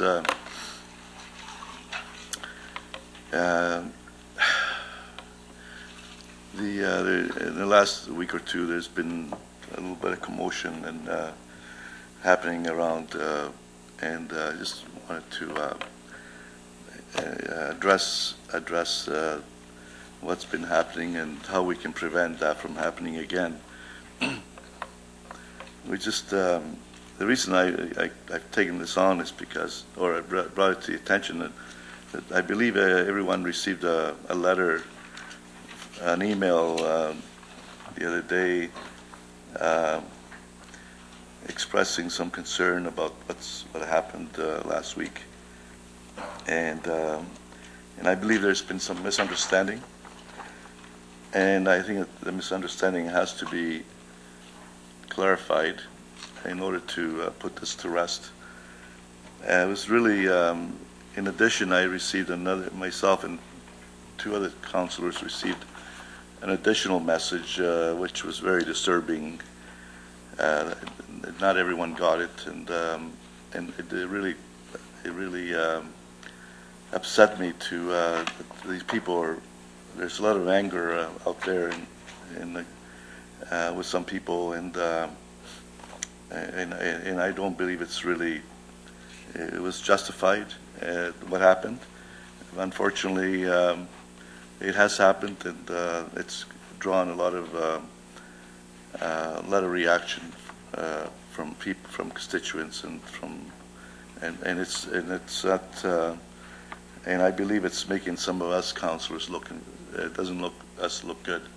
The way that, especially the messages that we were sent, I think it, and I don't have to repeat the messages there. I think everybody knows what's been going on. I don't want to mention names, but I want to address this whole matter with news releases. As you know, I've had some problems with, or concerns in the past with some of the news media releases that have been coming out of the mayor's office, whether it was the people who were putting it together didn't do a good job, or whatever reason. But there was a couple that really stand out, and going back, there was the issue with the LRT, and there was a couple of media releases that were sent out from the mayor's office that was really critical of council decisions, And I believe that that created a lot of unnecessary public concern, because we know that in a lot of cases the public are not very well informed about issues. So they don't have all the information, and they're easily misled, especially from the mayor's office. People respect the office, and when something comes out from the mayor's office, people tend to put a lot of emphasis and credibility to the media releases. And one of the ones that really upset me and concerned me was on the issue of water fluoridation. As I mentioned before, I thought it was really out of place for the three mayors in Peel Region to take a personal position, although it's been the issue's been promoted by the Health Canada and so on, but nobody tells everybody that 70% of Canada has discontinued water fluoridation across the country because of health risk concerns, and that all of Europe discontinued water fluoridation. They don't tell that to the people. They don't tell the people they don't put a pharmaceutical grade fluoride in our water. They put a toxic waste product. It's hydrofluorosilicic acid. And to me, that when people are misled and not given the right information, that really irks me. So I have a couple of questions of staff on how we can resolve this problem and moving forward. So, Mr. Schlang, I have some questions for you. The media releases that come out of the mayor's office, a lot of them they portray personal opinions. From what I've been reading, and I don't believe that's appropriate. Is it possible? The question to you is, can the corporate communication department, do we have expertise where they could put together a media release that reflects the council view or council decision, rather than putting things out that are more of personal views? And because I don't believe it's correct, because sometimes there's a conflict between what council decides and what the mayor believes, and I believe that the corporation should be promoting or communicating what council decides, the majority of council.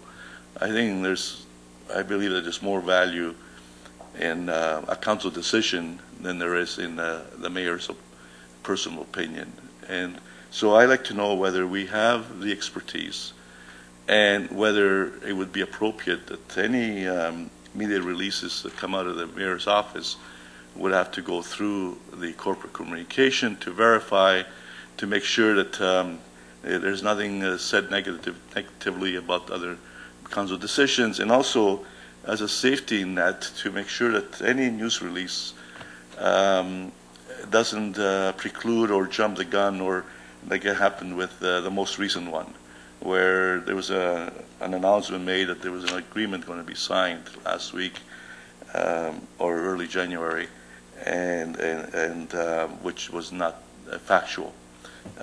Maybe the intent was there, but if that had gone through, I believe if it gone through our communication department, they would say, well, we can't really say that because council hasn't made a decision on this matter yet, so we can't really say that. So we need that safety net to make sure that the proper information gets out to the public, and information that does not criticize council decision. Because I know for a fact that some of the news releases, and also, unfortunately, there was the issue about the salary adjustment. We dealt with our wages there last year, and that caused a lot of unnecessary headaches because of the mayor's personal view on the whole matter rather than the council decision. So the question is, do we have the expertise in, and who should be doing that? who should be really bringing out these media releases, and whether it should be done in a controlled manner, or whether it can be done where there's no control.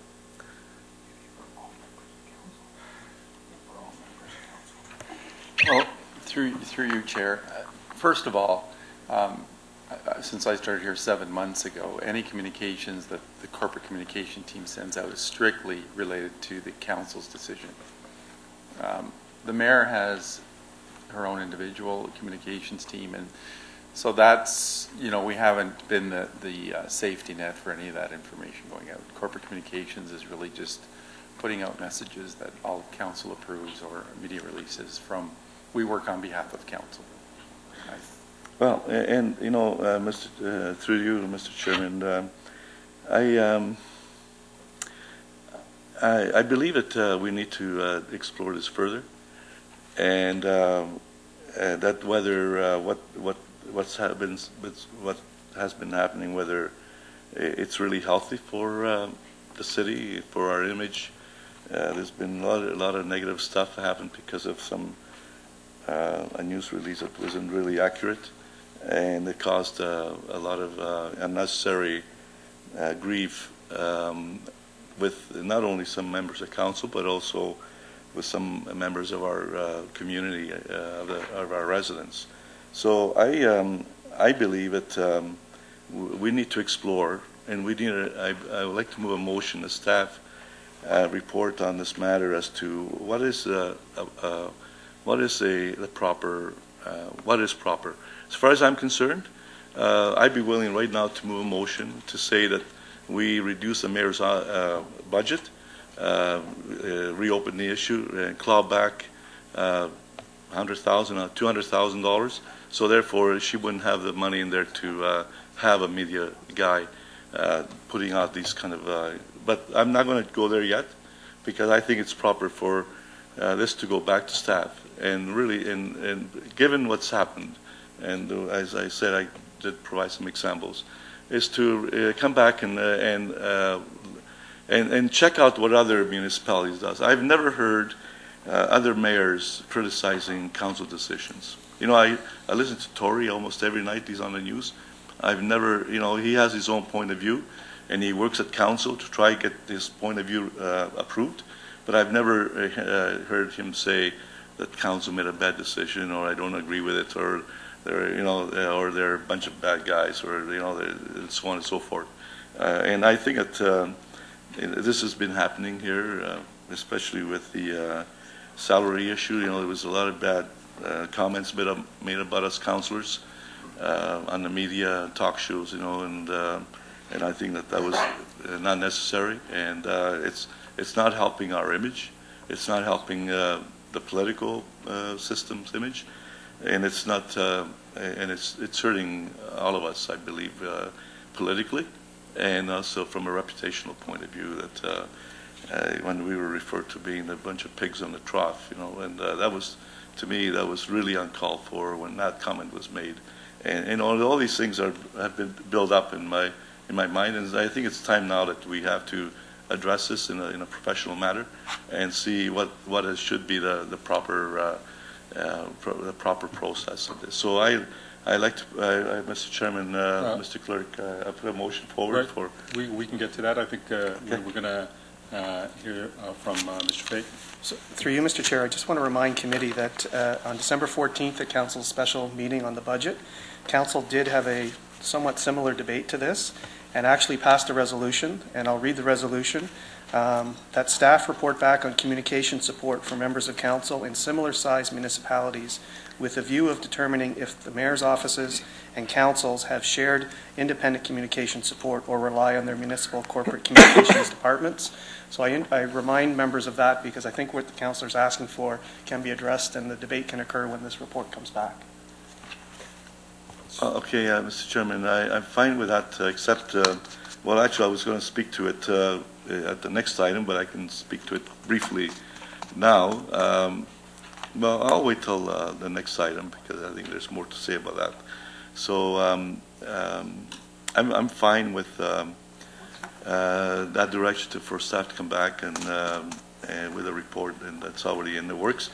The only difference is that in the past, there was, I think there was different titles in the mayor's office. Before there was a media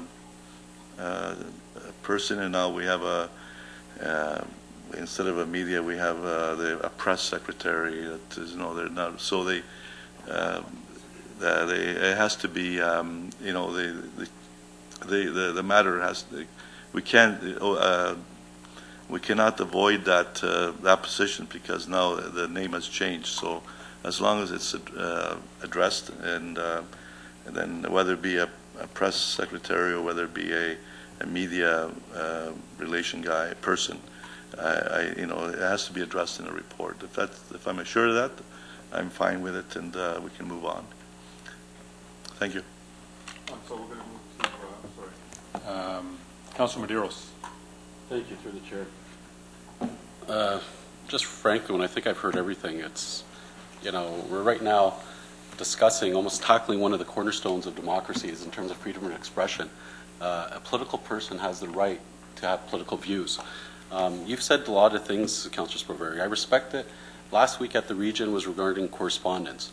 This week you're talking about public being misled. I would say that public being misled is actually, again, assuming that your position is a just position. We have differences of opinion, different political views, and as far as I know, and speaking to the Integrity Commissioner, I have every right to express my political views. I don't have to agree with anyone here at Council. We can make every Council decision you'd like, and I could disagree with everyone, and I have the right to express that. I think all of us have the right to put media releases, to counter any type of media releases you want. I won't get into that, but I do have a problem, this form of censorship that keeps coming up, of trying to be it muzzle mayor's office or muzzle a councillor who disagrees with a binding position. This is not like old communist Russia that we're dealing with where I have to fart a party line. This is not. I'm allowed to express myself.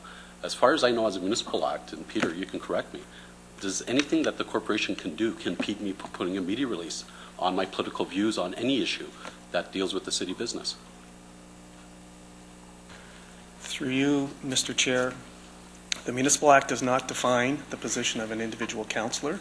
You are elected officials, so presumably you're entitled to your own opinions. It does specifically define a role for the head of council on behalf of the municipality, and it does define a role for council. So those roles are defined, how those are interpreted. And I can, through the chair, and I can tell you, having during the LRT debate, speaking with the Integrity Commissioner, I have every right to express my views regarding a decision.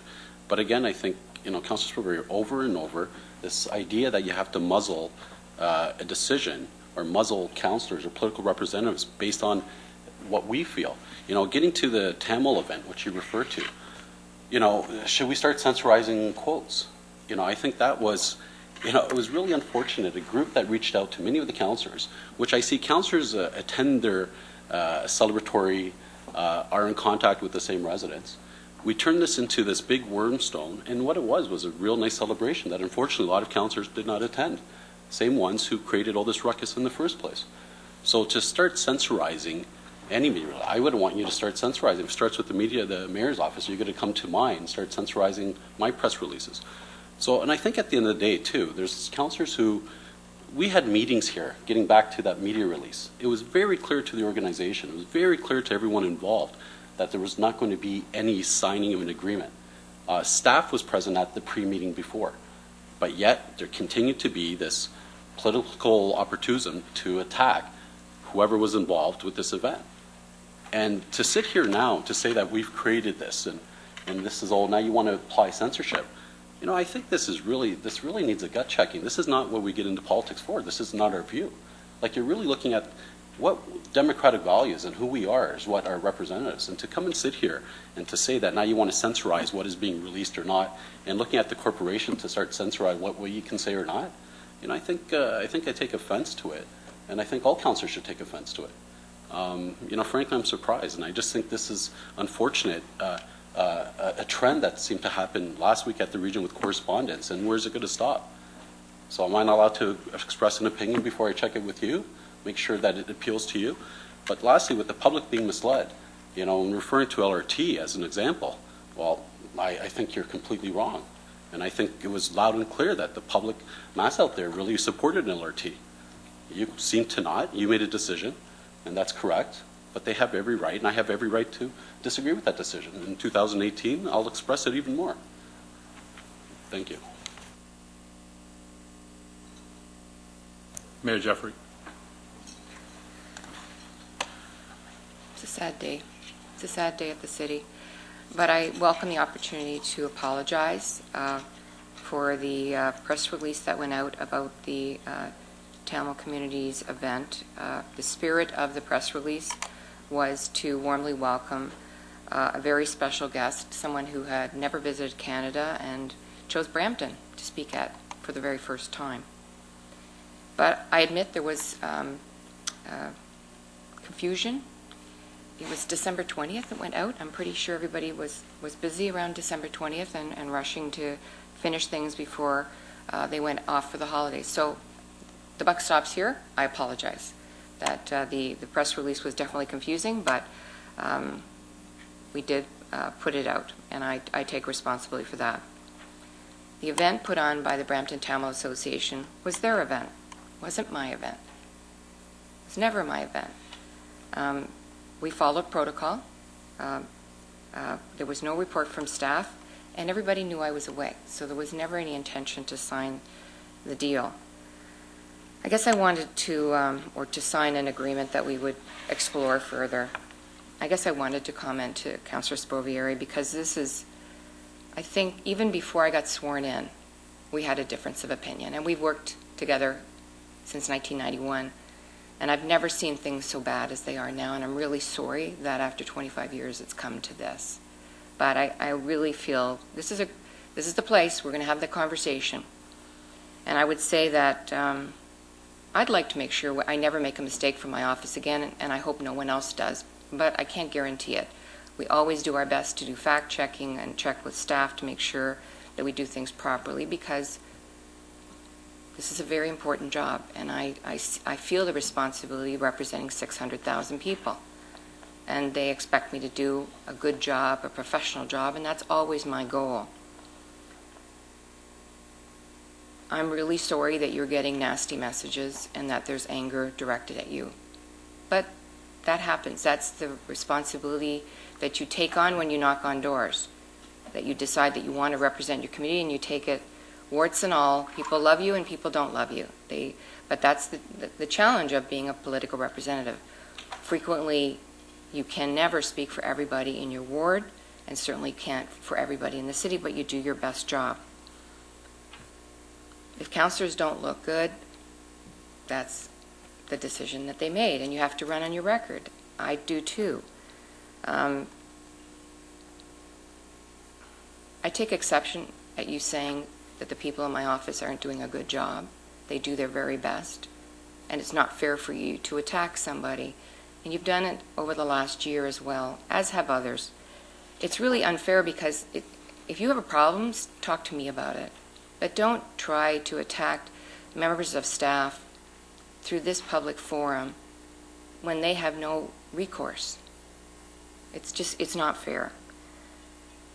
We've disagreed on many issues, and my guess is in the next 2 years we're going to disagree on some more. But that's democracy. That's the nature of the beast. We're always going to disagree. And I think debate is healthy. I think it's a good thing. You know what? I didn't get my way on the LRT. I sure would have liked to have won. But you know, I couldn't have been more proud of my city that night. The people that came in, whether I agreed with them or not, they spoke eloquently, they spoke with passion. That was one of our proudest evenings, no matter what the outcome was. Brampton came together and we spoke about an issue in a very constructive way. So it wasn't a bad thing. I expressed my position on it, as do you. And you don't always agree with council's decisions either. So let's be honest about, I get it, I'm the bad guy today and my staff are the bad guy, but let's be really honest. If we're going to take the gloves off and talk about everything, you didn't agree with what council did in the last term of council, and you continue to talk about it in this term of council. So what should we say about you and what you're saying and what you're doing? You're allowed to have your position, and we've had that conversation. I encourage you always to speak the truth and to speak from your heart where you think you should represent your residents. And that's what I think I believe in my innermost feeling that that's what you're trying to do. I believe you're trying to give good information, and you're trying to provide the best advice to your constituents. Same thing with fluoridation. You feel very strong. You have a passionate personal interest in that issue. Your problem is with me, but now your problem is also with the chair of the region. Mississauga's mayor, the mayor of Caledon, we decided collectively that we wanted to have a position. We did it. I agree. You don't like it, but I don't agree with your position. So I don't feel like I have an obligation to always kowtow to what your position or anybody else on council is if I don't think it's the right position. And I haven't had the evidence to make me make a different decision.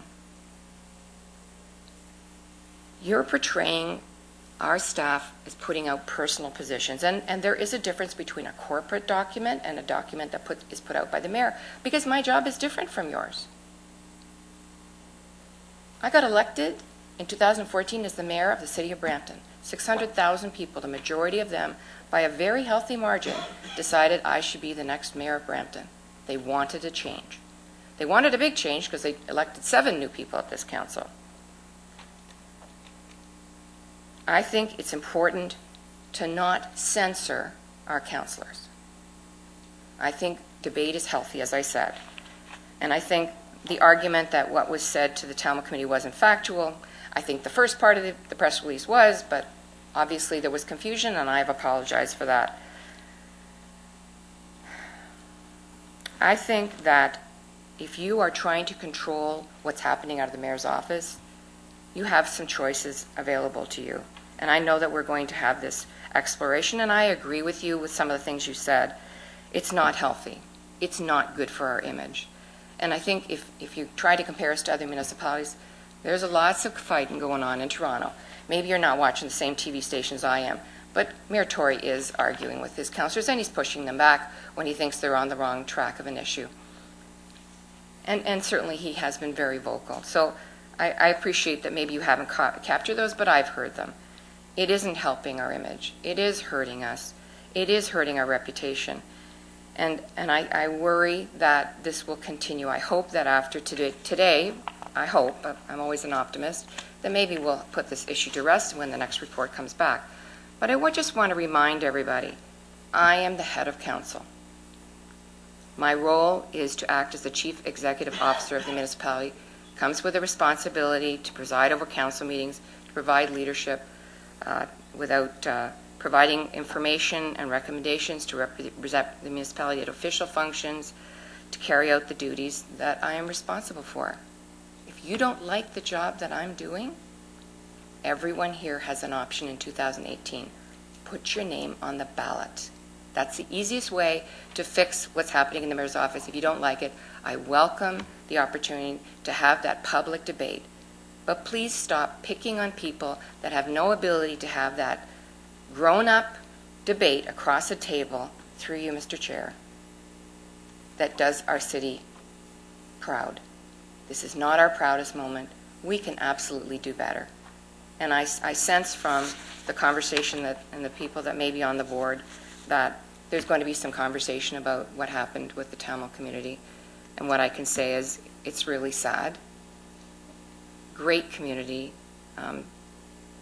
There's a lot of outrage about what happened, but really a small error in my office that I have acknowledged, that we took down based on council's advice, took the press release down. I just don't want my community to be heard any longer. We're a great city, diverse, young. We've got some great news that we learned about in the last few months that's going to put our city on the map. Please stop being disingenuous in your outrage about what's going on in the city of Brampton. There are so many more things we should be focusing on that really matter to our residents. We can do better. Thank you, Chair.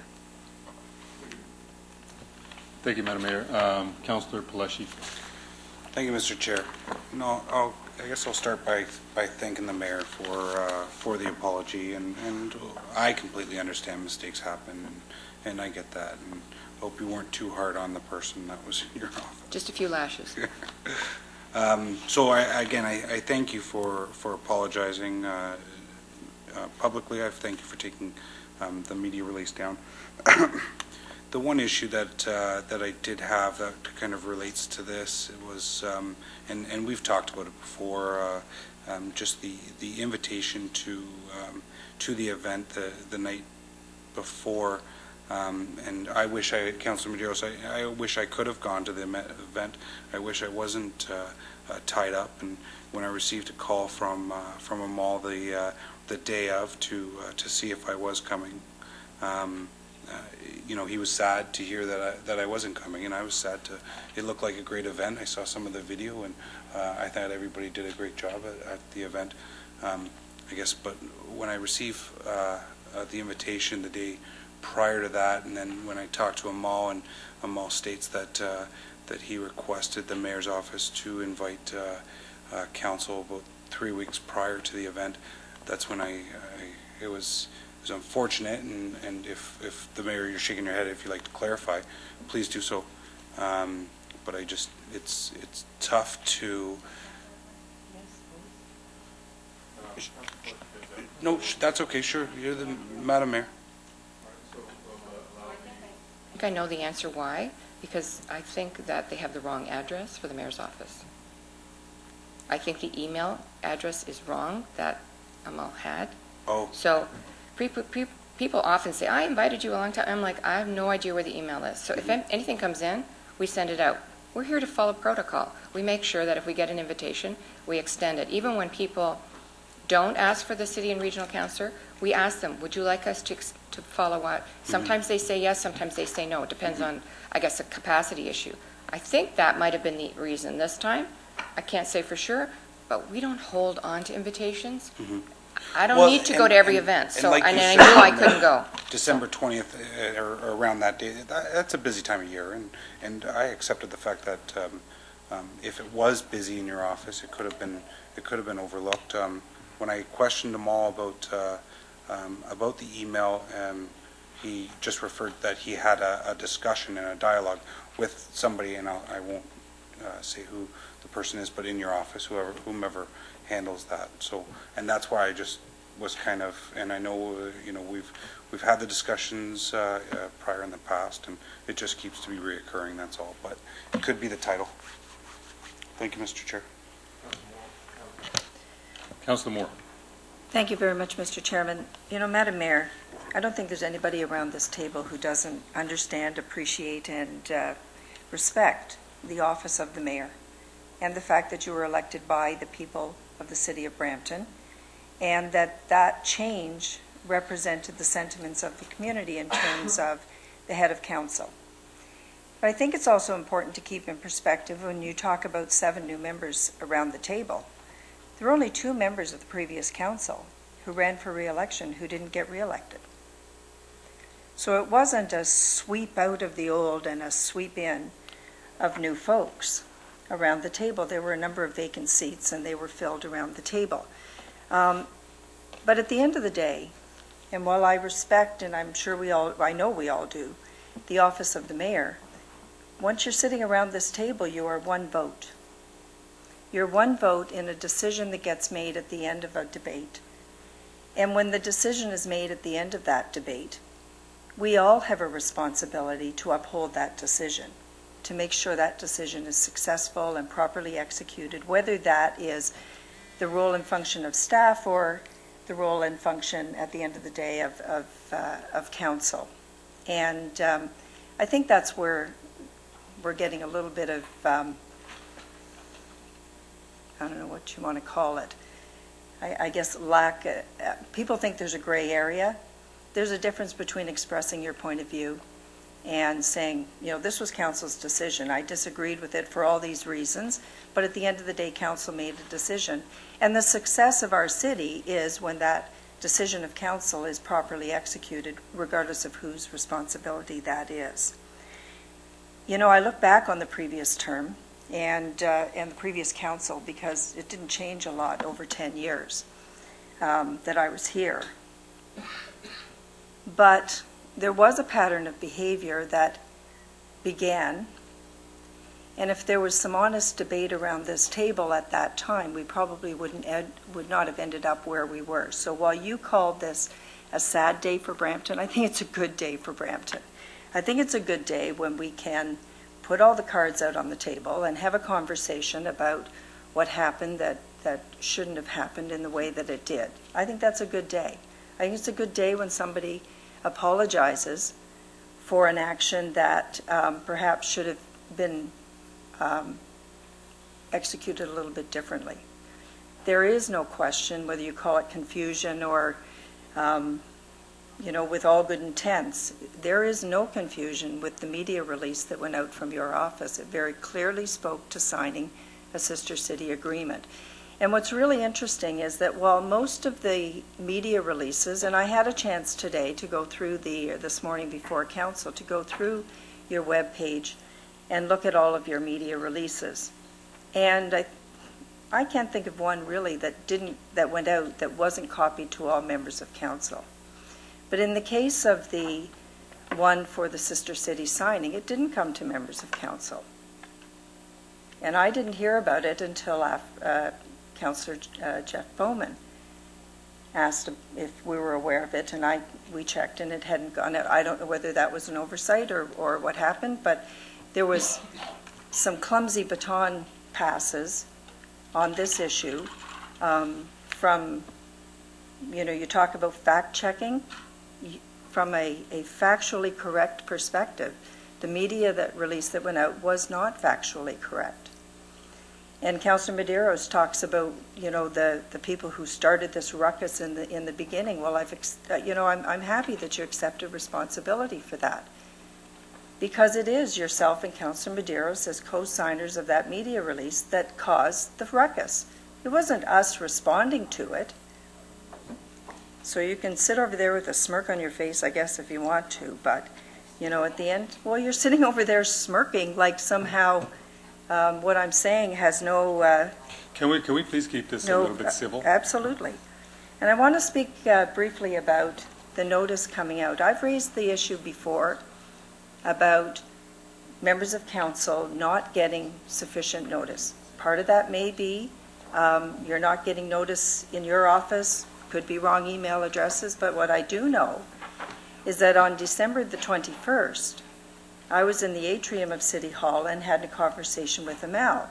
And he said, I've just spoken with Gina, and she will be sending out an invitation to members of council to something in January. And I said, well, I'll look forward to seeing the invitation come out. And we didn't get it until 24 hours ahead of time. For most of us who have other commitments in our calendar, that's not good enough. I've raised this before with staff in your office. That is just not okay. We all have things in our office, but what's really coincidental is there's always a couple of members of council who can rearrange their calendar to be there.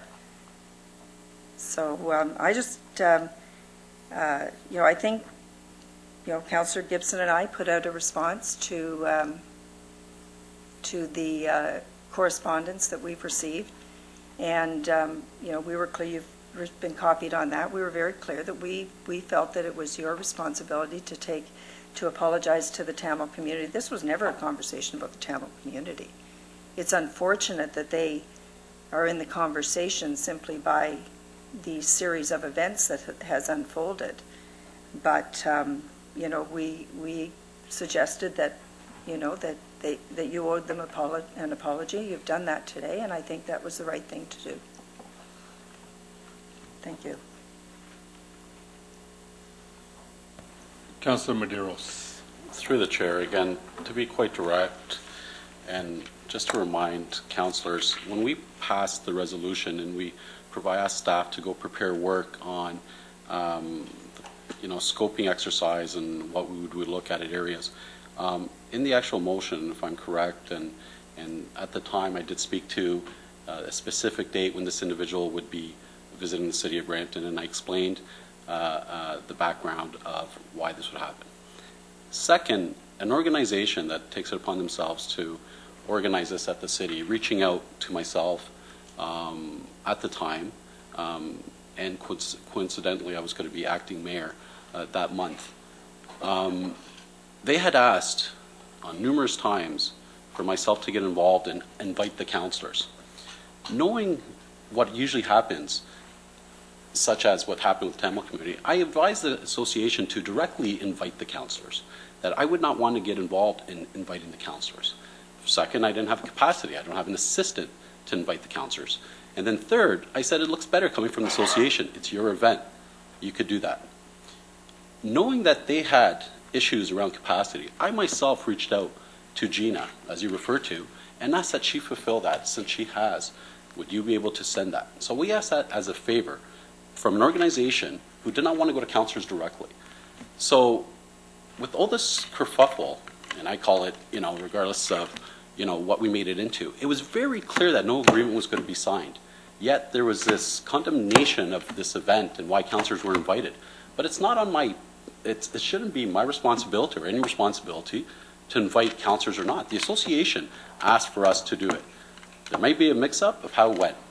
Regarding the terminology of that agreement was going to be signed in the media release, when we did the Portuguese one, there was always that intent to eventually sign, be it what type of agreement. So the expectation is there. Staff will go away, do their scoping exercises, come back, and that is the goal. But if it doesn't pass through council, then the goal is not there.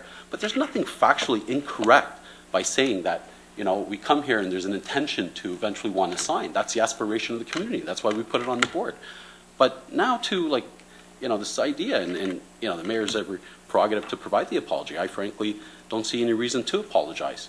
Especially knowing that this organization has relationships with many councillors who were on the in weeks before, understanding when this individual was coming, to sit there and to do this public condemnation of the fact that, we didn't know the person was coming, we didn't receive an invite until the day before. It's not on my onus to understand when an association, I have events all across the city, and I don't know about some of these events. My assistant will find out some of these events, but again, I'm not going to sit here and blame the association. I'm not going to sit here and blame the mayor's office. I'm not going to sit here. It's just maybe that miscommunication, but everyone was aware that this individual was coming to the city. And I think everyone, in the relationships, it was quite clear, even the week before, with staff there, with councillors there.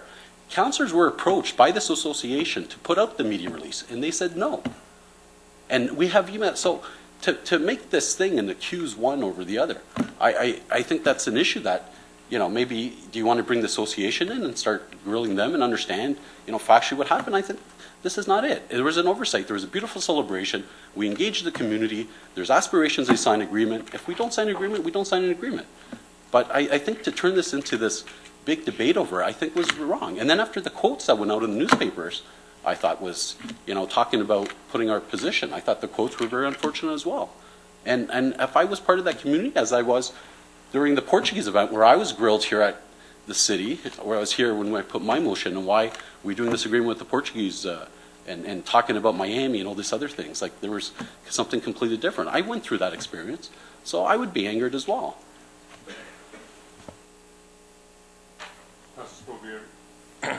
Councilor Sprovieri. Thank you, Mr. Chairman. Thank you very much. And I'd like to thank the mayor for making that declaration of an apology. I really appreciate that.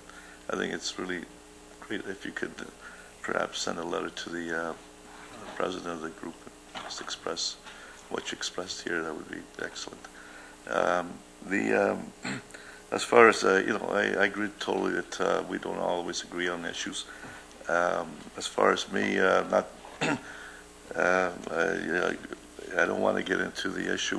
The one main issue that I've been very concerned about over the last several years and prior is that I'm not disagreeing. I'm just looking out for justice and for it to be done, because there was a wrong done and justice has to be done, and that's what I've been pushing for, not that I have anything else. So thank you very much, Mayor, I think you spoke very well, and I think that we all want the same. That we don't want anything to. Nobody wants to do anything that we lose credibility or lose standard within the community of municipalities. I think that we all live in a city, and we all want the best for it. My kids are here, my grandkids are here, and I certainly want to have a good reputation, and not something that when they go to some other city they speak badly about Brampton. So, and I believe that when decisions are made, it's good to debate, have your view expressed openly, and try everything you can to push your view before council.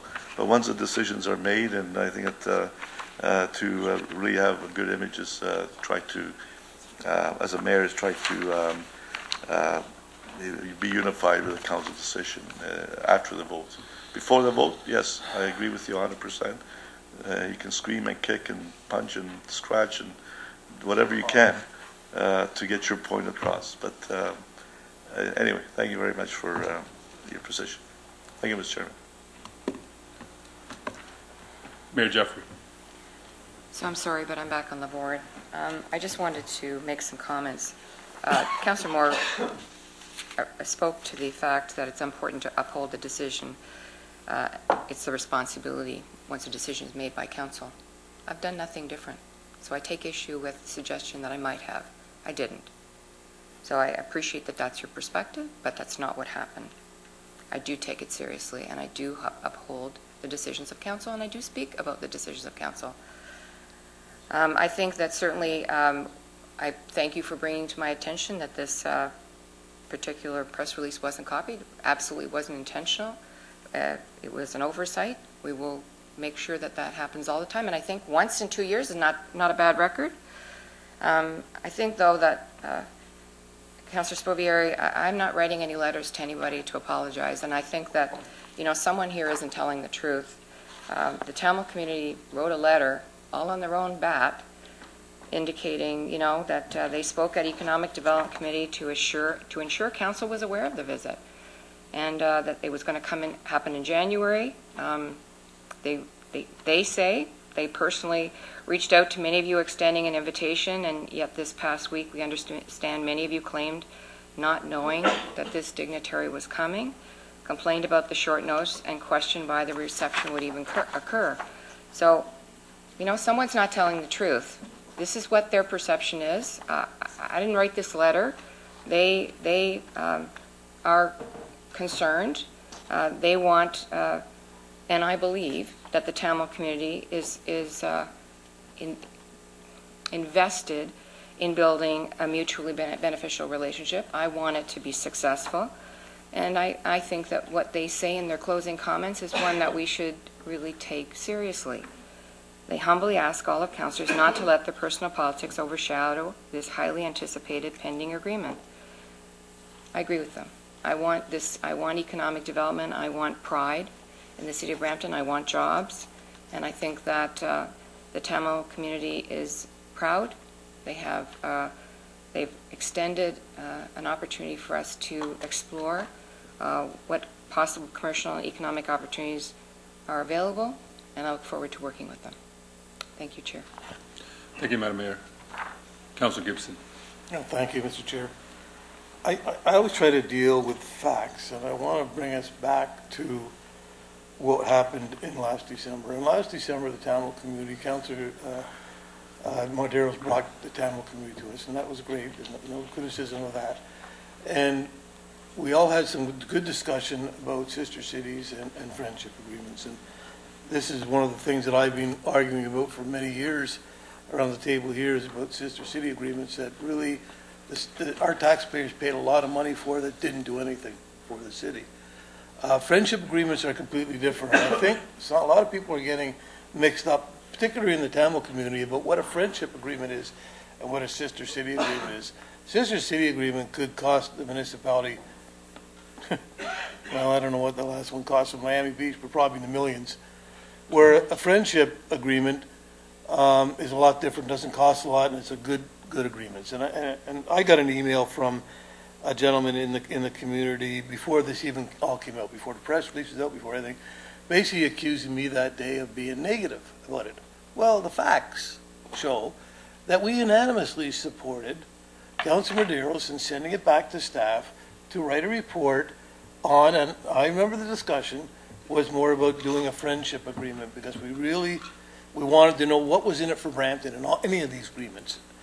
So that's the facts. You can go back and look at the tape. I've checked. I've talked to the clerk. I know what our motion was. That's what we did. unfortunately, that's not what happened. And maybe it was a mistake in the mayor's office, because I know Councilman Durst, he keeps saying it was never the intent, but the press release that went out clearly says the intent is to sign a sister city agreement. And that's where I think there was maybe that's where the confusion lied in all this. And, my comments in the paper was, I don't chase the papers down. I don't chase the media. I do not, and I'll talk a minute about why I get upset at what some council members say. But I don't chase down the media and make comments in the media. I don't go on Facebook. I don't go on social media, and I don't criticize other council members. I just think that's disrespectful, and I don't think it's what we should be doing. But I do see other council members doing that. Not you, Councilor Joseph. Don't take offense to it. I've never seen you do that. But when the press contacted me, and when the press contacted me and said, Councilor Gibson, I remember you questioning this at the beginning. What do you think about this press release that went out? My comment was obviously going to be, I think, and I was trying to be nice, was why would any member of council go against what council's direction was, which is clearly in the press release. So, yes, it was a mistake. Maybe when we do make mistakes, we have to own up to them. I'm really glad the mayor did in this case that it was a mistake made out of her office. But maybe things like this have got to be done a lot quicker so that there's not harmful done. Now we're getting emails from people saying we're done reputational harm to that community. Well, it was never about that community. Never. There was never any discussion ever that I remember any of us around this table saying that there's something wrong with this community or we don't want to have some type of an agreement with this community. In fact, the facts show it's the opposite. We unanimously supported doing something or sending it back to staff to look at doing something with this community. So there's all this hearsay that's out there and all these other rhetoric that's out there. And, I know we all have an opinion here, but I, for one, think we need to respect each other around here, not go on social media and television shows and trash other council members, because that's what I'm seeing. I don't go looking for it. I get people sending it to me. Did you hear what this council member said? Did you see that, what they're saying? Did you see what the mayor said about how greedy people are? Did you see this? Did you see that? We get it sent to us. Well, I resent that. I mean, I don't always agree. As you all know, I don't always agree with what the council decisions are on here. But I don't go trashing other members of council or the whole council as a whole on social media. And I just think it's disrespectful for those who do. Thank you. Thank you, Councilor Bowman. Thank you. Oh, sorry. Thank you, Councilor Gibson.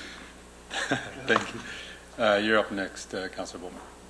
Thank you very much through you, Mr. Chair. I just want to comment on all of this as well. I don't necessarily think this is a bad day for the city. We've had a lot of discussion. We've laid a lot of stuff out on the table. I have been in contact with the Tamil community, and I've been in contact with the Tamil community for, I guess, 7 years now, since their very first Carabram, which I attended with Amal. I think the important thing here is that there was definitely a miscommunication between the organization and what the city put out. There was a definite miscommunication. That's all. What it's led to, nobody, I don't think, anticipated. I think, and I hope the Tamil community knows that they are a very well respected part of this community here. Brampton has one of the fastest growing populations of Tamil communities in all of Ontario. There's January, I think, is Tamil Heritage Month. They've got Taipongo. We appreciate everything that they've done. I think the whole problem came from just the simple words, and whether they mean the same to us as they do to another community, I don't know. But the words sister city were never, ever mentioned in economic development when we talked about any type of agreement. It was always a friendship agreement. And it got moved accidentally. It got put out in a press conference. The mayor has already said she's sorry for that, as sister city agreements. And I think everybody needs to be under the understanding that the city of Brampton wants nothing more than to celebrate all the diversity we have here in the city of Brampton.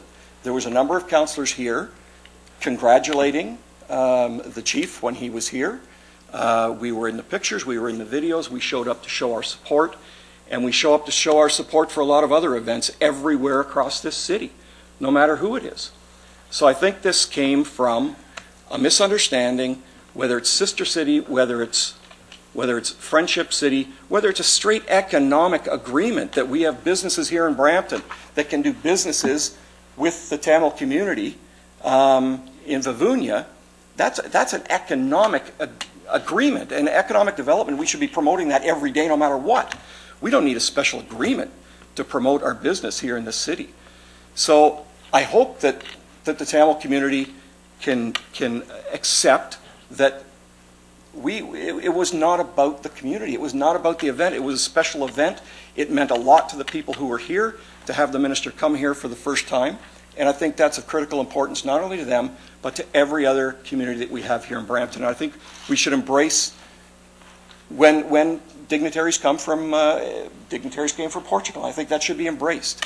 So I'm hoping that with all this discussion today, that it will be a good day for Brampton, that this can all be over. The understanding is that economic development is going to come back with, some really factual information on what are the reciprocal benefits of any agreement we have in the future with any city, whether it be Florida or whether it be Portugal or whether it be Vivunia, anywhere, Italy, no matter where, and we will take whatever that they come back with economic development, evaluate it, and vote on it. And I think it's as simple as that. And I'm very sorry all this happened as well, because like I said, it was a great event. So that's all I've got. Thank you. Thank you, Councilor Bowman. Can I move that the chair be heard? Sure. Thank you so much. So I think the discussion started off generally. I think it's kind of veered towards the Tamil press release incident, and I just want to make some comments on some of the things I heard earlier on in the discussion. We had all met with the Integrity Commissioner, and he said, a lot of the councillors had different concerns that they addressed towards him, and one thing he said was, "You're in politics, suck it up, you get thick skin."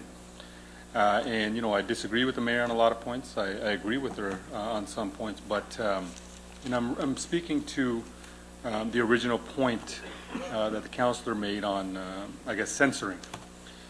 But she's a political member of the city, and so is her staff. I'm a political member. My administrative assistant is not. She's part of the administration. So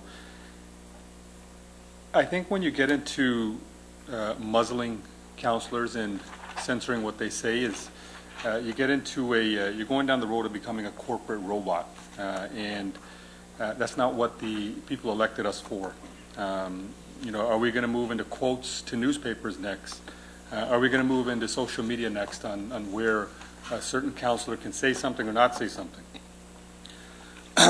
The councillor had mentioned criticizing council decisions. I heard that a couple of times today, and essentially what that means to me is sweep it under the rug. But at the same time, there's issues from the last term of council that are being brought up now. So I think some people are confused on, what defines criticizing a council decision. And again, we're elected to make sure that we hold each other accountable as long as it's within a professional manner. Like sometimes I don't like what somebody says about me, but again, thick skin. I personally never attacked anybody. I've spoken only on the issues. In fact, I tried to bring up some issues last budget, which some people found funny, and I didn't see any uproar over that. I didn't even see the chair step in for that. So when we talk about criticizing council decisions, the LRT was also mentioned in a media release from the mayor. But I also recall some councillors here getting together and doing a joint press release. Do we censor that? And so I just want to remind everybody here as well what we're here for. If you're in this position, defend your position. Don't shy away from it. For myself personally, I challenge anybody to publicly challenge a decision that I made in this council, because that's democracy, and that's holding each other accountable for the sake of the taxpayer.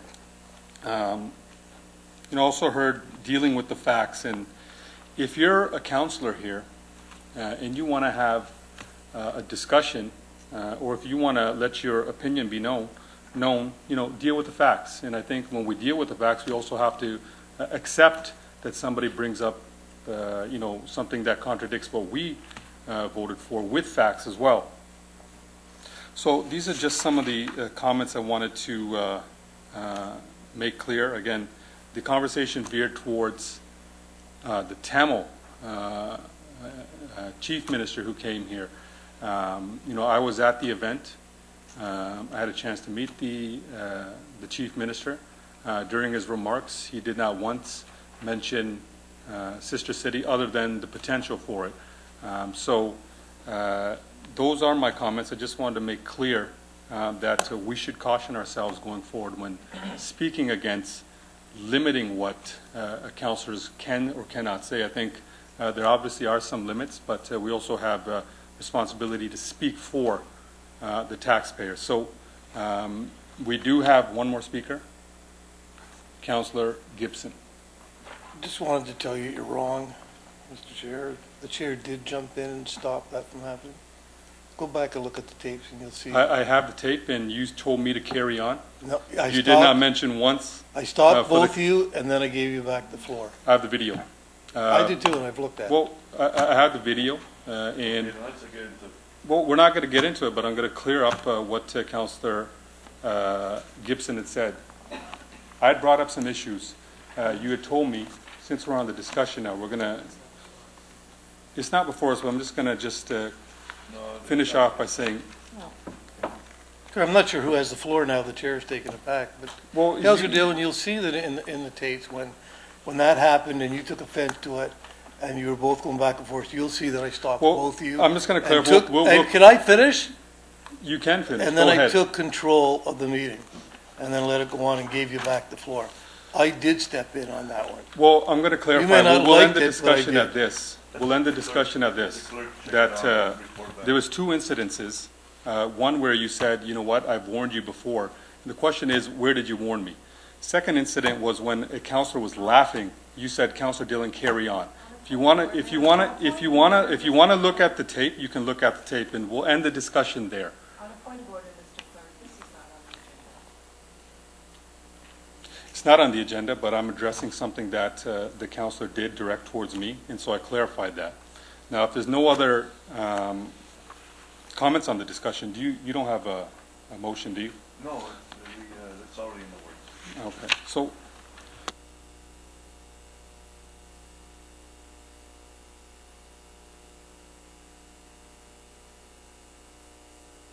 can I get a mover to receive? Councillor Sprovieri.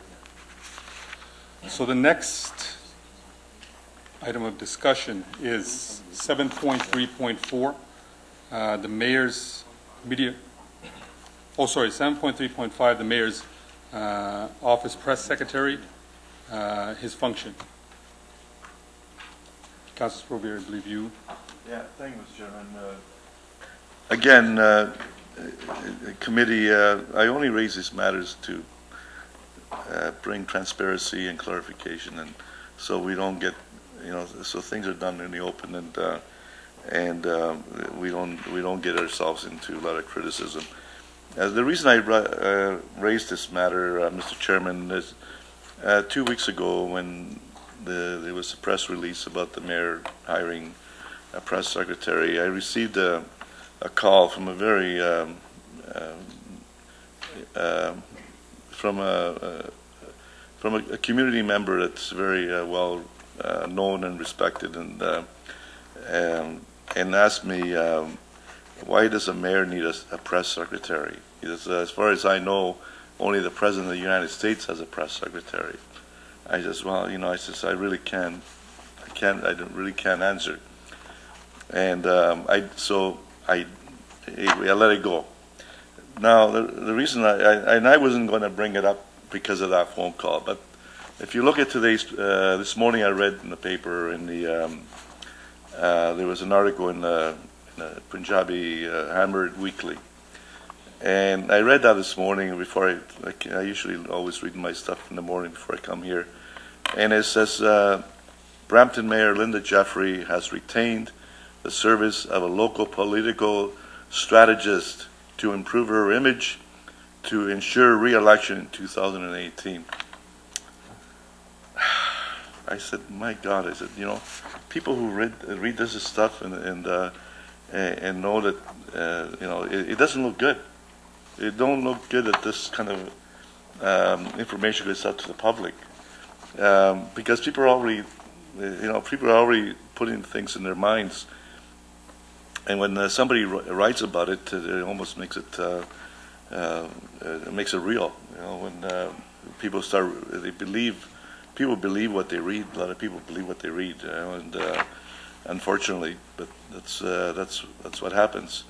So as I believe that, Mr. Chairman, we should have some clarity, some very clear, so the public can be assured that they're not paying for the mayor at their expense has hired someone to make sure she gets re-elected next election. That's what this message seems to imply.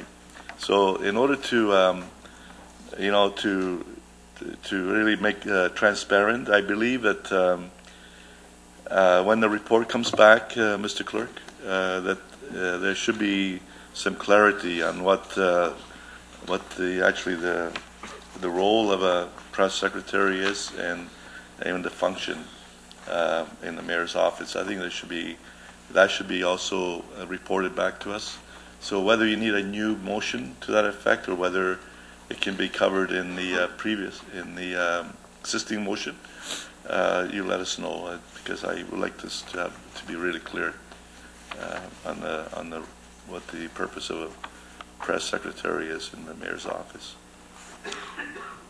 So can I get a clarification whether this can be reported to us in the other report that's already in the works, or do we need a new motion?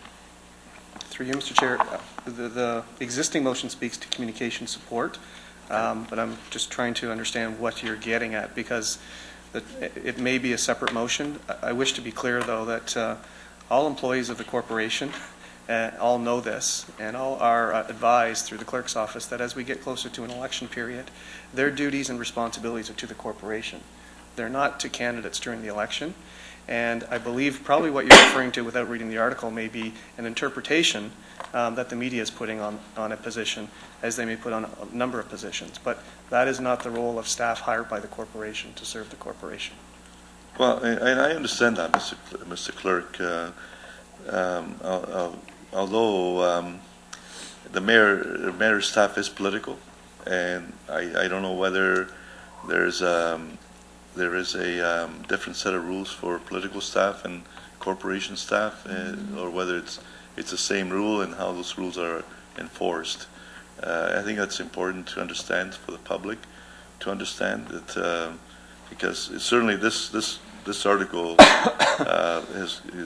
it's very misleading, I believe, and we need to really make things really transparent and understandable to the public. So if we need to have another motion, Mr. Chairman, that staff report back and with a clarification what the mayor press secretary is, what his role and responsibilities are, then I think that I will put forward that motion. The staff to report back. All right. So,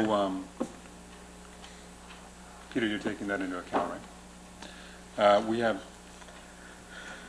Mayor Jeffrey. So the witch hunt continues. Let it go on. So I appreciate that you read the Punjabi papers, and I would tell you that they have a way of spinning and interpreting. I think, Peter Fay, you said it beautifully. I hate that we're talking about a specific individual, and if I call him a comms director, will that make you feel better? Like, I really think the title is not the issue, but it's become the issue, and forgive me, Peter Crisconi, the Guardian reporter, the papers don't always let the facts get in the way of a good story. So, at the end of the day, if it bleeds, it leads. It's a great story, and it's very interesting. And the person that I hired is actually a conservative strategist. So I get it that it makes it more fun if he's a liberal strategist and it's here for me, but everybody in my office is political. And you had that option too.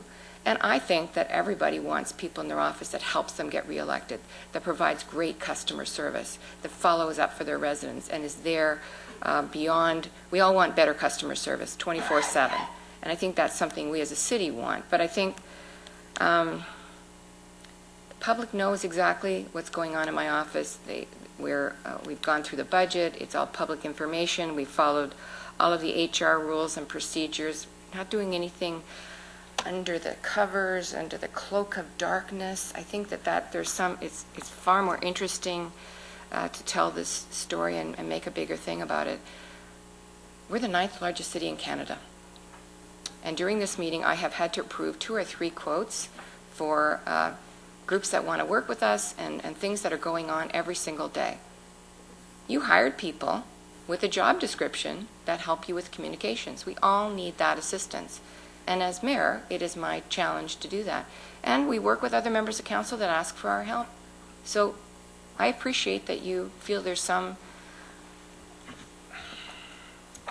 something dark, but there isn't, and we will be happy to provide the clarification. But again, I wouldn't read what I see in any newspaper, forgive me, that they don't always get their facts right, and it makes great copy, but doesn't necessarily speak to the truth. So my job is to try and clarify when things are wrong, try and give my perspective, give council's perspective. It doesn't always get recorded. Sometimes I give a half-an-hour interview, none of it gets taken, or 3 or 4 words get taken. I don't get to control how that media gets put out, and we as a city need people to help us manage those conversations we have, not only internally, externally, whether it's inside the province, outside the country, because people are watching us and they're interested in investing here. So that's my challenge, to try and do all those things in a regular day or a regular week. And my days are pretty long now. I need assistance, and I try and bring people who can bring that clarity and that professionalism to the table. So I welcome the motion. Councilor Moore? Well, thank you. I'm not sure what the motion is, but I guess, Madam Mayor, perhaps you could explain it just in terms of providing some clarity. You had a communications director. Is that what the title was previously? Is there a difference in the role of the press secretary, and what sort of led to the change in title? Because I think it sends a separate message. I think Councillor Sprovieri has a point. When you talk about a press secretary, anybody watches any, mini-series or something on television, the press secretary goes out and speaks on behalf of the president and has, the room full of the media, and it essentially becomes the voice of the president. And so I think the perception of what people have of a press secretary is something quite different from a communications director. So maybe you could just provide for council a bit of clarification on whether or not there's a change in the role of the previous individual, and why the title change.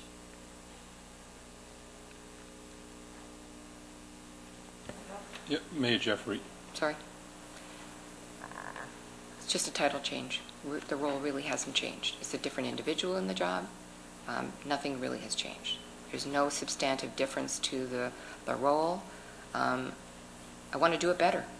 I always seek to provide better messaging from my office, better capturing of the challenges and the responsibilities that our council faces, and the kinds of issues that come at us. So I always want to do a better job, and I'm sure everybody here wants to do a better job. So my goal here is always and communication is one of our only vehicles, whether it's through the social media, and I admit it fully, I am not social media savvy, and I try to bring people in who can help me navigate, and also to coordinate communications, whether it's as the chair of the Large Urban Mayors Caucus, I have that new responsibility that came on me last year that my staff are so unhappy that I said I would do, and trying to find ways to communicate with different members of the community and also building partnerships. So I just want to bring as much professionalism, as much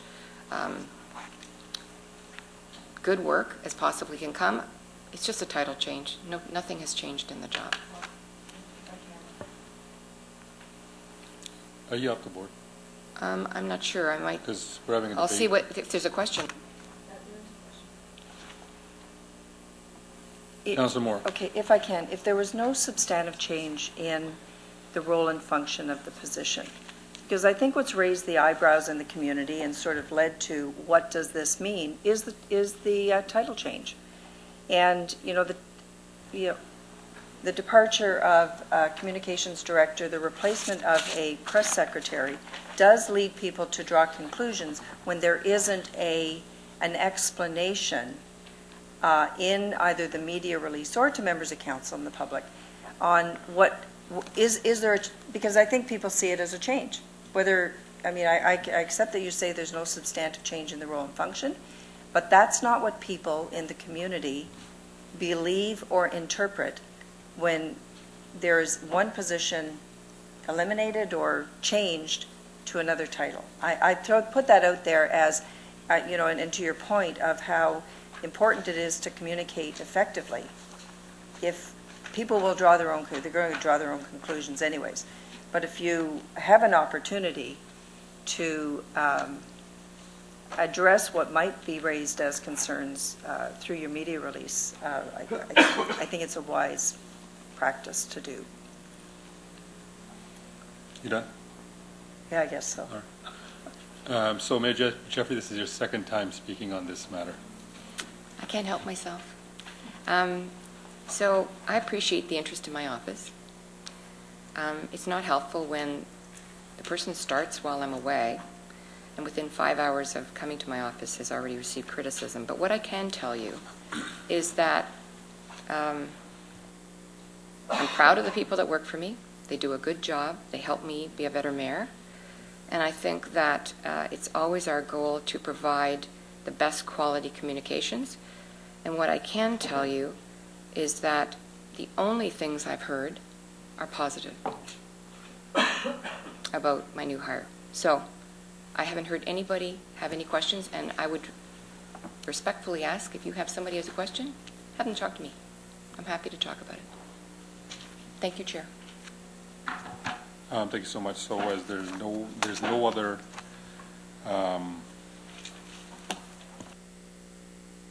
Through you, Mr. Chair, there is a motion. Councillor Sprovieri's moved a motion that staff be requested to report back with clarification of the roles and responsibilities of the mayor's press secretary position. So the motion is on the floor, moved by Councillor Sprovieri. All in favor? All opposed? Motion carries. So that was item 7.3.5. We now move on to 7.4, which was in consent, 7.4.1. So that's been dealt with. And 7.5, councillors' question period. Does any councillor have any questions? Seeing none? Members of committee, Council's procedure bylaw says there should be a break after 2.5 hours. It is exactly 2.5 hours since we reconvened at 12:45, so I suggest a recess, and then we'll reconvene with the economic development section chaired by Councillor Bowman. So what time should we do? That's up to you. That's up.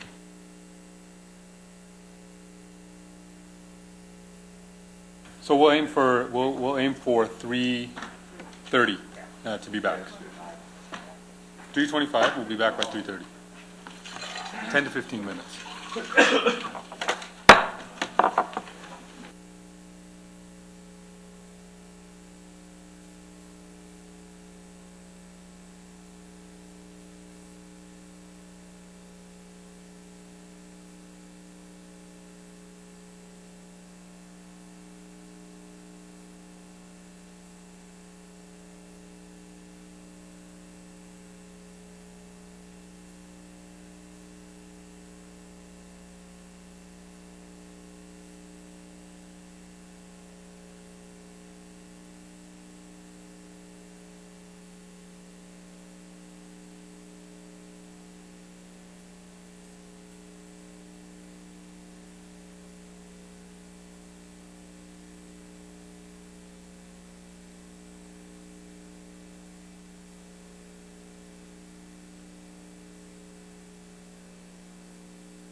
And it's 3:32. Before I move into the Economic Development and Culture Department section, I would just like to make a real quick announcement that we found out. I actually found out about it on Twitter when we went to lunch, but then we found out for sure. It's some great news for the city, great news for somebody in the city. And the official announcement is this morning at an Ontario Association of Fire Chiefs conference, Brampton Fire and Emergency Services Chief Michael Clark was presented with the 2016 Fire Chief of the Year Award. So the OFC represents, way to go, Michael, in your absence. The OAFC represents the fire chiefs of the 449 municipal fire departments in the province of Ontario. So it's a peer award, and it's well-deserved, and all the kudos to Chief Clark. And I've always said that Brampton has the best fire department in all of Canada. So I think this just goes to prove it. So good for him. Good for him. So we will move on to the new Economic Development and Culture section. And we've already had one of the first presentations was brought forward this morning with the University Work Plan and Michelle McCollum's report. So we'll go on to 8.12. It's a staff presentation from Bob Darling, Director, Economic Development and Culture, and it's regarding the overview of the new Economic Development and Culture Department. Bob, the floor is yours. Thank you, Chair. I'm here also with Kelly Stahl, the Senior Manager of Cultural Services. She'll be doing the second half of this presentation. It is really exciting news that we are now put culture in the same department with economic development. For about the last 4 years, culture has been with the recreation department, and for about 35 years, it's been a standalone in the community services program. So it really is exciting news that we've now established economic development and culture under the same roof, economic development opportunities, cultural opportunities. This part of this presentation you're going to see, and you've seen it before, but it's good to highlight it again. We have 4 key sectors in economic development: advanced manufacturing, human health sciences, food, beverage, innovation, technology. We have a sector manager in charge of each one of these sectors, and roles is a responsibility to drive that sector and create jobs in the community. Underneath that, we have the Office of the Central Area, a 6-kilometer stretch across the Queen Street corridor, housing our historical downtown as well as our Bramalea City Centre, and the exciting news next month of the new hospital. So we're focused on driving new jobs and office to that section. And the Brampton Entrepreneur Centre here is ranked one of the best in Ontario, and it's exciting news, and they're continue to do great work there. Underpinning all of this is a new role we put in, which is the expediter role. This is you've already seen the evidence of the success of this position, working on new jobs as well as new investment opportunities in the city, dedicated to get through the process, not only in the city, but external agencies like the TRCA, like the Region of Peel, like Hydro, like Enbridge. So it's a really important position that we need to promote, not only internally, but externally. So it's a really cool position, and it's been, we've already seen success with that in a very short period of time. And then underpinning all of this is our research and policy group and our marketing and special events team that makes up the Economic Development Office.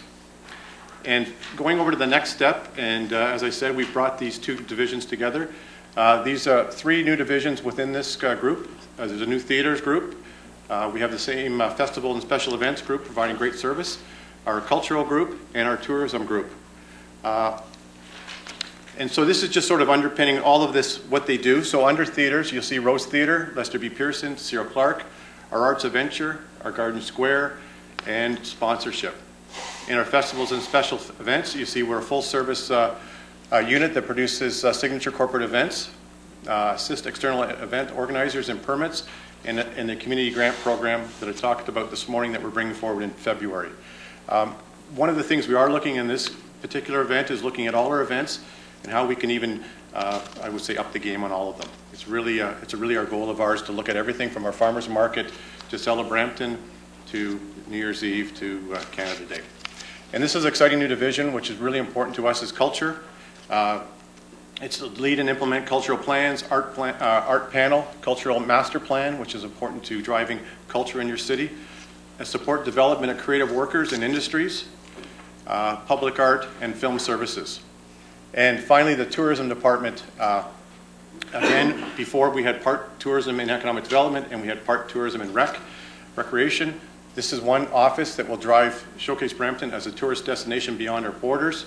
It'll develop and implement a tourist strategy, emphasis on sports tourism, which is very popular in the city, the Two Nation Cup, the Canadette hockey tournament at Women's Hockey Tournament, which is the largest in the world, and marketing and promotion through strategic media and public relations. So we've really focused now with looking at strict results on all of these, and through the course of coming back, we'll come back and show you, drill this down a little further and show you the results. Before I pass it over to Kelly, I would just like to, we all met Derek Boyce in the audience today. So we, Derek and I know he's only been here 5 days, but we've had some good discussion about how we can drive culture in our recreational facilities. So there's a great opportunity where we have, tens of thousands of people go through our rec centers to showcase our public art, to showcase our artists, showcase pop-up art, pop-up tables, pop-up booths. So we're really going to look at this as a community hub and in a really great partnership with Derek and his staff, working with Kelly and her staff to really drive the culture in our city. So I will turn it over to Kelly to talk further. Can I just ask Bob, Kelly, are you doing your reports on the arts and culture panel update, or are you just talking? She's just following after myself. Okay, good. Okay, yeah. I just wanted to make sure that two separate items here. Yeah. Perfect. Thanks, Bob. So through the chair, I'm pleased to be here today along with some of my colleagues in the Cultural Services Division to talk to you specifically about what culture means and why does it matter here in Brampton. While infrastructure supports our growing city, the streets, the parks, the transit, schools, and recreational amenities, we're increasingly recognizing the connection between the activity of the arts and culture sector and the economic vitality in Brampton. In Brampton, culture means a number of things. It's the social offerings that spark thought, debate, and dialogue. It's transformative theater at the Rose, or visiting Pam and discovering something new about yourself or our community. It's animating our spaces and places with festivals and events that offer diverse flavors and global flair to tens of thousands of people annually in our downtown and throughout the city. It's how our farmers market acts as a community hub. It's a place for you to come with your family, to meet up with your friends, experience the arts, or just get a taste of small town in our wonderfully large city. It's the burgeoning art scene that's led by more than 45 community organizations that sees visual and spoken word artists, authors, musicians grow from local galleries, stages, and open mics to national and international acclaim. It's the rich history that can be seen in lots of things in Brampton, like the Arts Walk of Fame, in local architecture, in public art, and the city's commitment to preserving and celebrating our historical assets. And it's the talent that we see flourishing in neighborhoods and areas like the central area. We have incubators, our pop-up shops, our artist markets, and our community showcase, and the start of support for our creative entrepreneurs who add to our economy and become strong ambassadors for Brampton's business community. All of these activities create a buzz and a positive energy known as cultural vibrancy. This vibrancy helps define our city, gives us a unique identity, and builds community attachment. When you consider the degree to which technology allows more and more people to work anywhere, it really does matter that our residents are emotionally involved with the community and have pride in the city.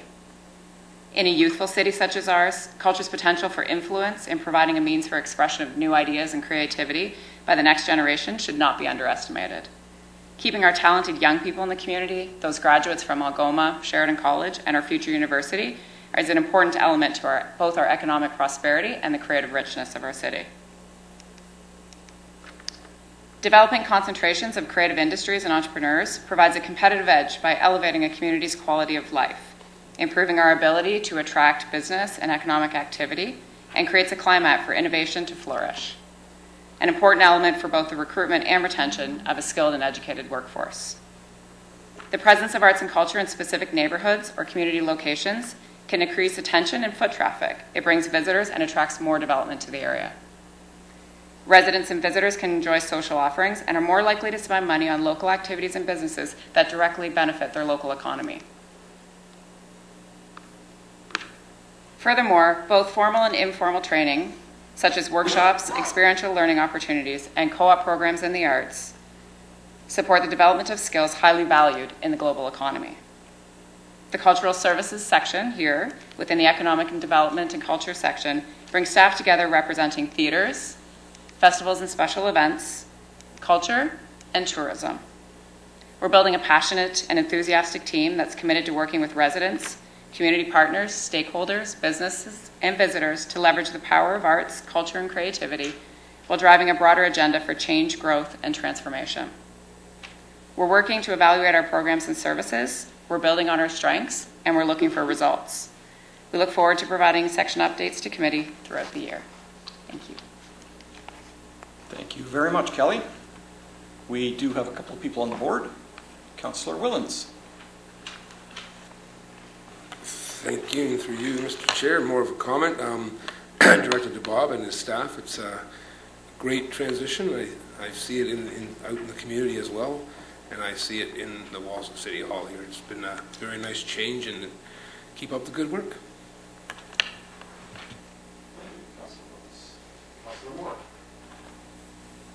Thank you. Through you, Mr. Chairman.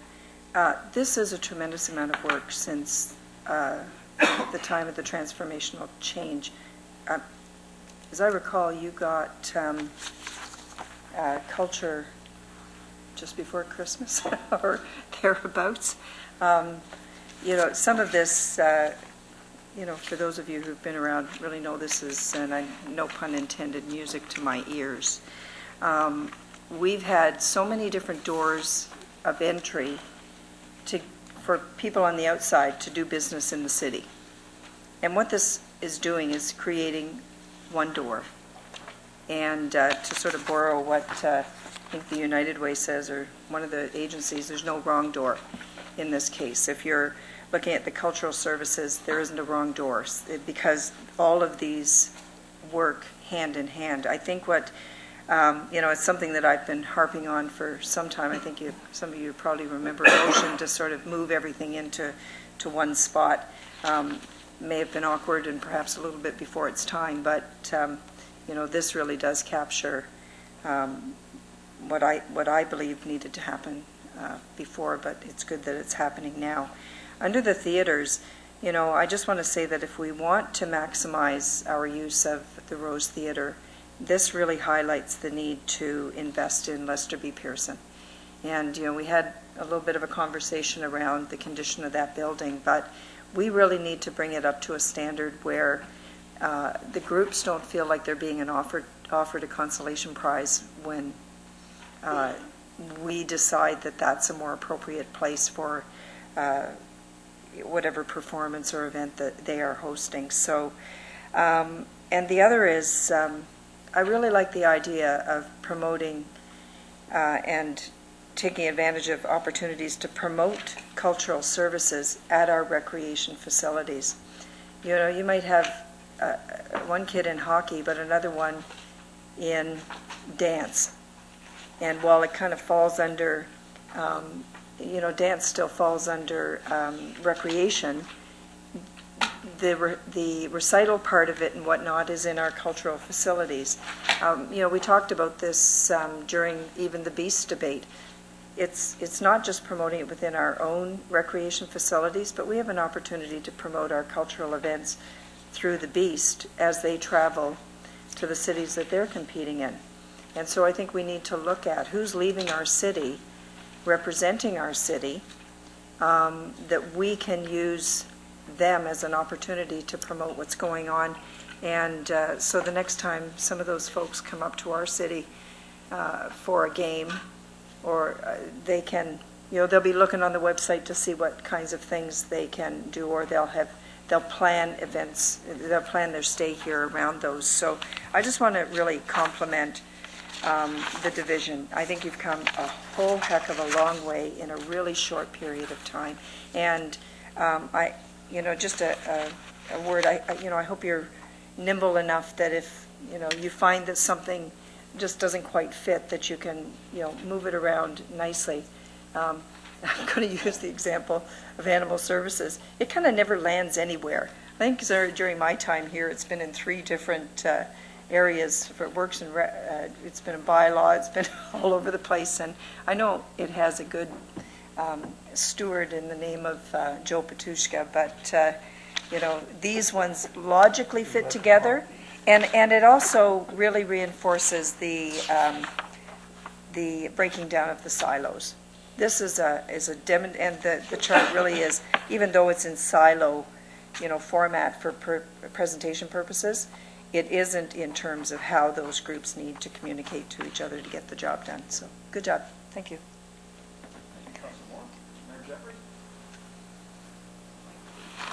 Thank you. My questions are not to the culture. I think we're in a good place. We're in a way better place than we were. So my hot seat is for economic development. And I apologize for bringing it at this point, but I want to know how you see missions fitting into this economic development hub. And I'm going to say it because I am struggling with pre-mission preparation, which appears to be missing or absent, and post-mission follow-up. Because when I came back, like I did a lot of work in Israel. I was busy every single day from 7 in the morning to 9 or 10 o'clock at night. And then, of course, we lost some people in the department, and so some of those leads have come back, but it is not my responsibility as the mayor's office to go and chase the leads and close the deal. That's what you're good at.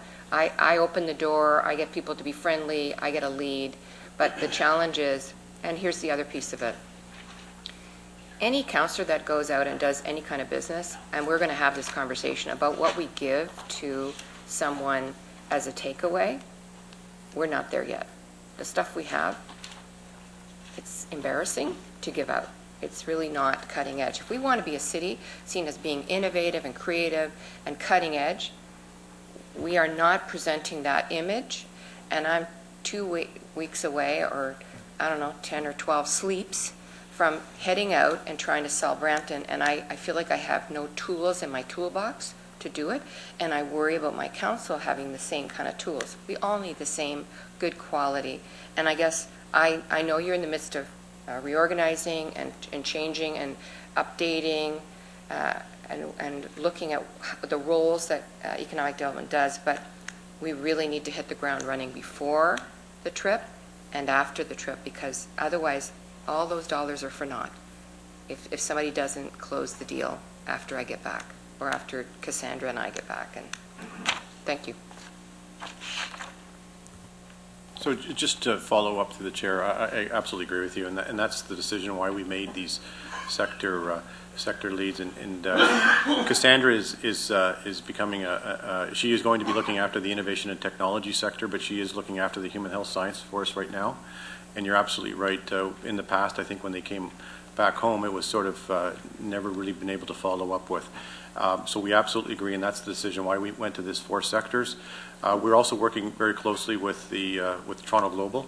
So they'll be doing a lot of these missions, and they'll be bringing. So we just gave them a tour of the city on Friday. So we took their entire staff around the city, showcased them. Again, it's all about follow up. It's all about making sure we make the phone calls, the letters, follow up. So we once we get this team up and running, I need to hire 2 more positions in these sectors. I completely support what you said, and I also agree. We just talked this morning, and funny about the swag stuff. You're absolutely right. It's a little past its due date, and so we are assessing that as well. So we truly believe that we can be a little bit better and be more innovative in that too. So we'll be looking at that and we'll be following up. And I know Cassandra's working with your office right now as far as the trip. So she's on this sort of full time right now.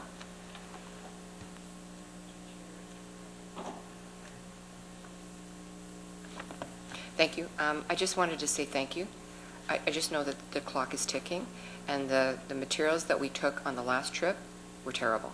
So we need good visual pieces. They need, and the follow-up is so important because we're competitive. We're competitive with other cities in the GTA who are going with us. And although I love them, I don't love them as much as I love Brampton, and I want to make sure sometimes it's who gets their foot in the door and who they know.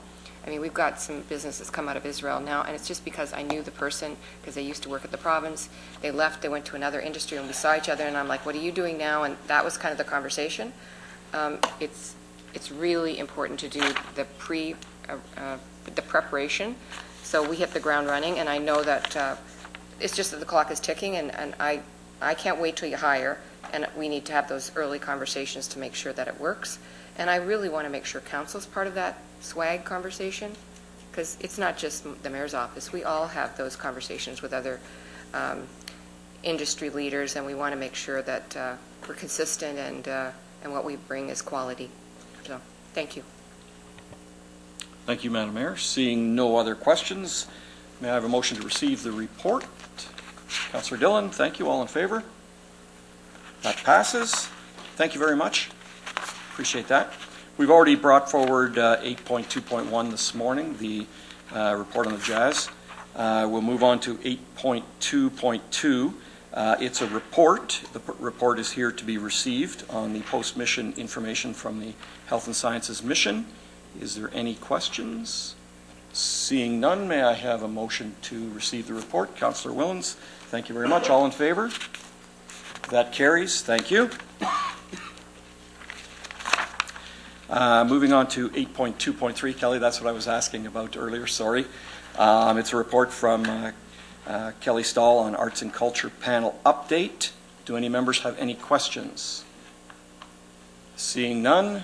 Oh, Chair Willens, thank you.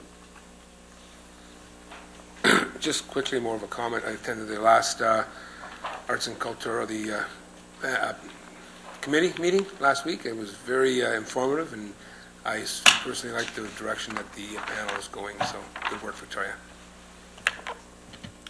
Thank you, Councillor.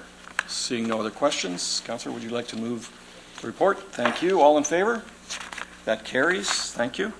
Now, we had an 8.3.1 from Councillor Miles. New business. Do we just move on past that now? Through you, Mr. Chair, she was introducing a report that was, a hard copy was distributed. It's regarding Infrastructure Ontario, invitation to submit an expression of interest for the acquisition, lease of land in the Greater Toronto Area and surrounding regions. Okay. So we should deal with that report. Okay. Yep. So everybody's got that report? Yes? Is there any questions about the report at all? Seeing none. Motion to approve the report. Councillor Miles, thank you. Moore, sorry. Thank you very much. All in favor? I'm going to hear about that one. Thank you. Thank you very much. Councillor question period. Any questions from the councillors? Seeing none, I thank you all very much, and I must say I'm looking forward to working with the great team. Yes. We will now move on to Public Works section. Councillor Willens, I've kept the chair warm for you. I don't know, is it in camera?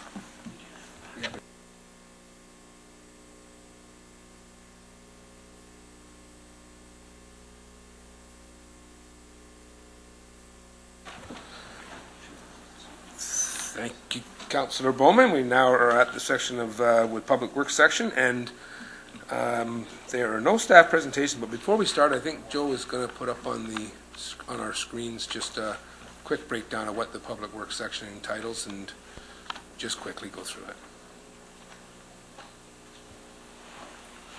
Thank you, Mr. Chairman. Since the organizational transformation last fall, a new department was created, Public Works and Engineering.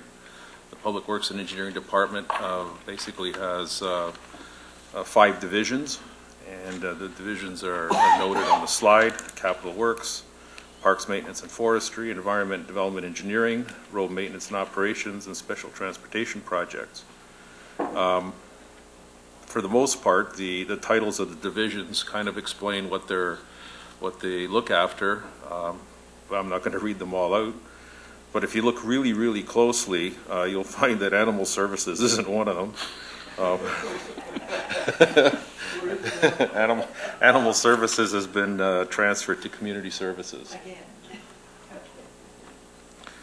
So we're kind of like a traditional works department that you'll find in most cities across North America, and we've all been consolidated into one department.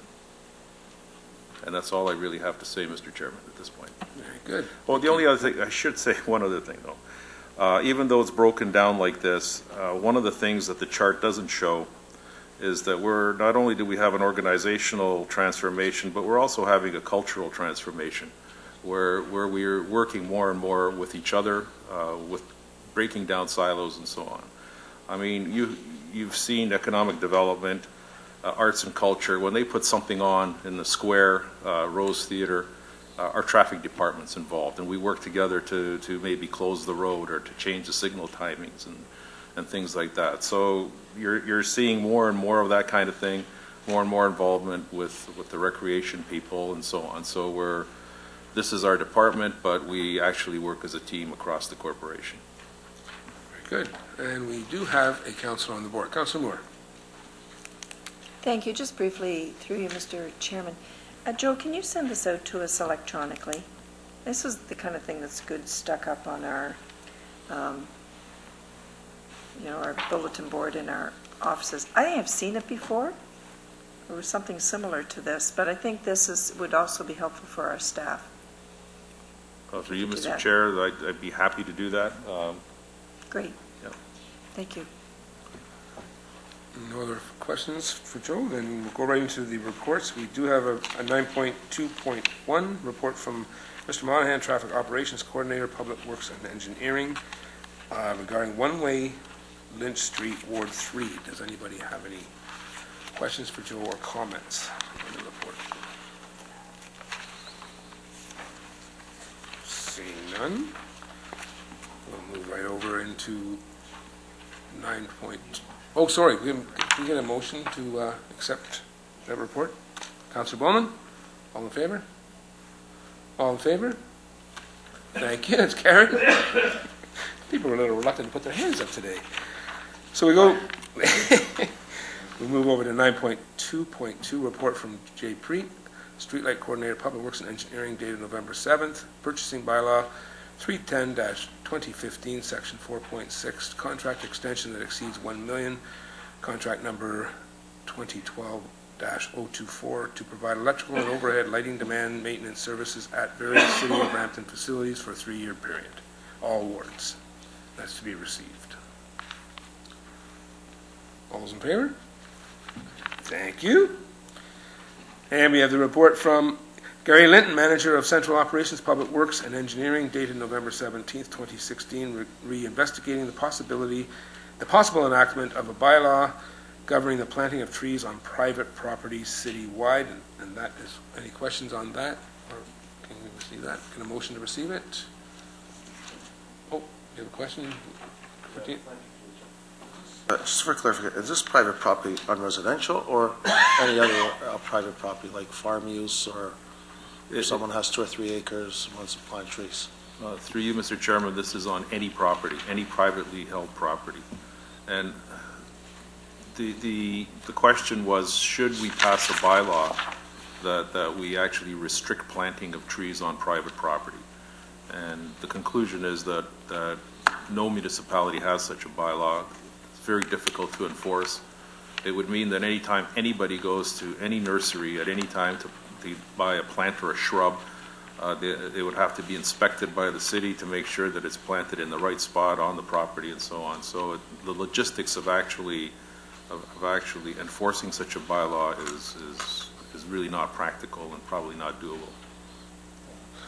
So, Joe, so if I go to FSI nursery and I buy a tree, I know you cannot take the tree out of the municipality due to the diseases and stuff. If you want to take it to Toronto, they won't even sell it to you. You shouldn't be taking it.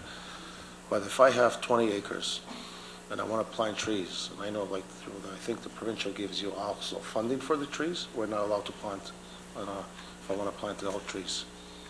So, no trees whatsoever, even shrubs. What are you saying? Through you, Mr. Chair, I'm not exactly sure of exactly what you're telling me here. So, well, a lot of people have empty land and they like to plant, let's say, walnut trees or whatever. And say 20 years on the road they grow and they actually sell them. So if I have 10, 12 acres, let's say I'm not allowed to plant no trees because that's a bylaw. Even in Not residential, I'm talking of farmland or just open space. Well, no, I mean, through you, Mr. Chair, the bylaw was to get permission to plant so that somebody from the municipality would actually sanction the planting. Right now, in the absence of the bylaw, anybody can plant pretty much anything. So, okay, thank you, that's all I saw. Councillor Moore. Joe, I'm wondering if you could remind us the context under which this conversation took place, because doesn't sound familiar to me. I know we had a conversation around whether or not private property owners could go out and buy a tree in advance of when the city would be doing the replacement tree on their property. I recall that conversation, but I don't recall this one, or what might have prompted this. Through you, Mr. Chair, I think, and I wasn't at the committee meeting where this came up, but from what I understand, it was to do with, believe it or not, the townhouses on Clarence Street. And how if you plant a tree close to your own property boundary, that within time, that tree becomes a boundary tree, and it actually affects the neighbor. Oh, okay. So the location of actually where that tree is planted by the private property owner, I mean, it may look good in the private property owner's backyard, but with time, that tree could become a boundary tree that's enjoyed by their neighbors as well, so. Oh, okay, that makes more sense, because I wasn't recalling the context under which this was asked for at all. But it does beg the question, the Councillor Gibson, and I think probably Bowman and Medeiros as well, we have some neighborhoods where they're older neighborhoods, where the municipal tree was really on their front lawn. Now, were they within the right-of-ways? Probably, but they were still their front lawn. And so when we go to do those replacement trees that have been lost, and when staff go out and do the streetscape or the planting strategy for a street, because some of them lost a lot of trees and they've been removed and de-stumped and so on, but when they do the replacement, some of those homeowners may feel that you're encroaching on their front lawn. Some may welcome the new tree. In the case of, and I know there's one street where there's 4 houses in a row that over the years lost their trees. So when you do an overall planting strategy for that street, city staff will probably incorporate 1, possibly 2, maybe even 4 new trees on that street that haven't been there for a number of years, but which nonetheless would have been municipal trees that were lost. I'll talk to you about those specifically, but it does beg the question of when we go to do the replacement trees in those older neighborhoods where the municipal tree is on the front lawn and not on the boulevard. Through you, Mr. Chair, we're aware of those. There's some that are right on the property line and some are completely on private property, but they were deemed to be city trees. And we're working with the idea that they are city trees and that we're removing them, we're stumping them, and we're actually replacing them. So we're proceeding on that basis. Okay, good, thank you. Thank you. Councillor Gibson.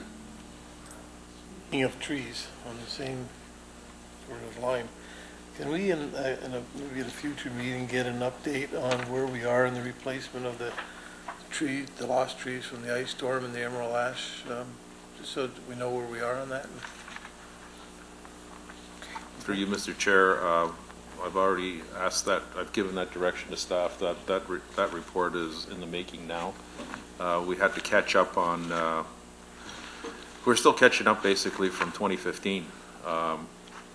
And all the different contracts that we let out. So I needed it for my own clarification and definitely for council's clarification. So it's coming.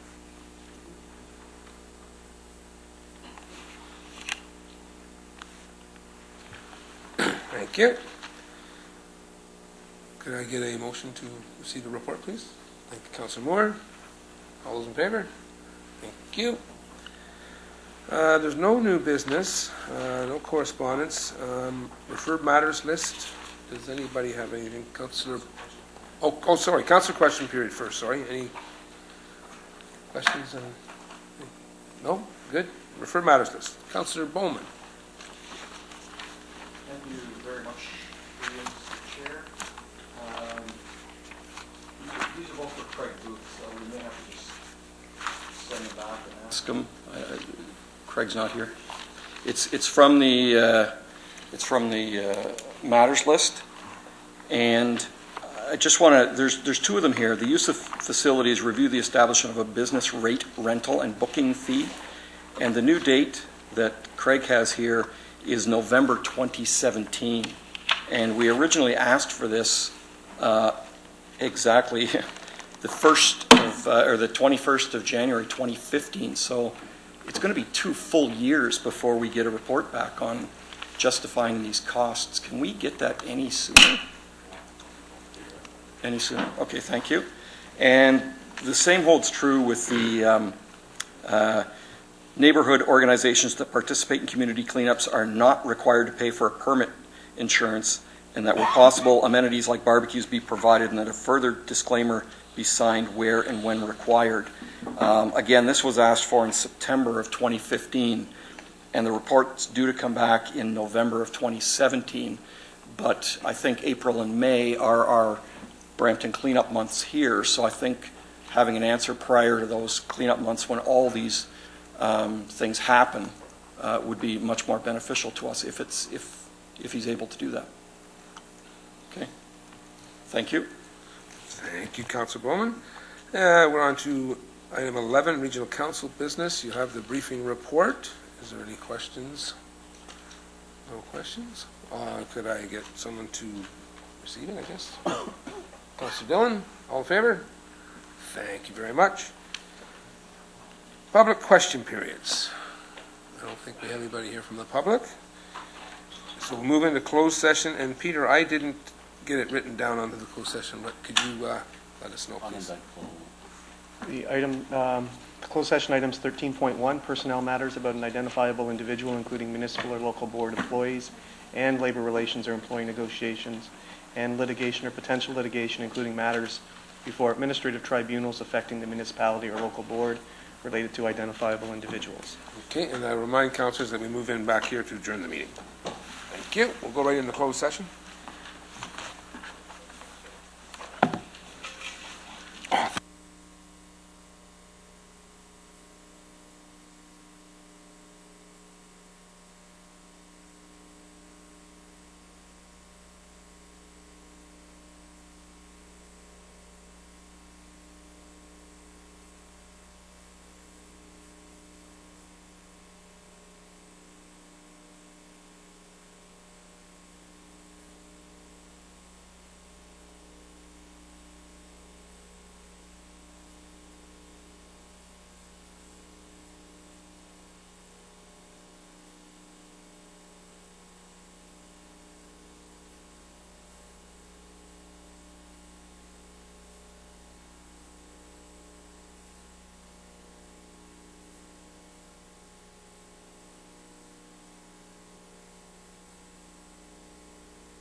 Welcome back, councillors. We have quorum. So we went into closed session. There was no direction given.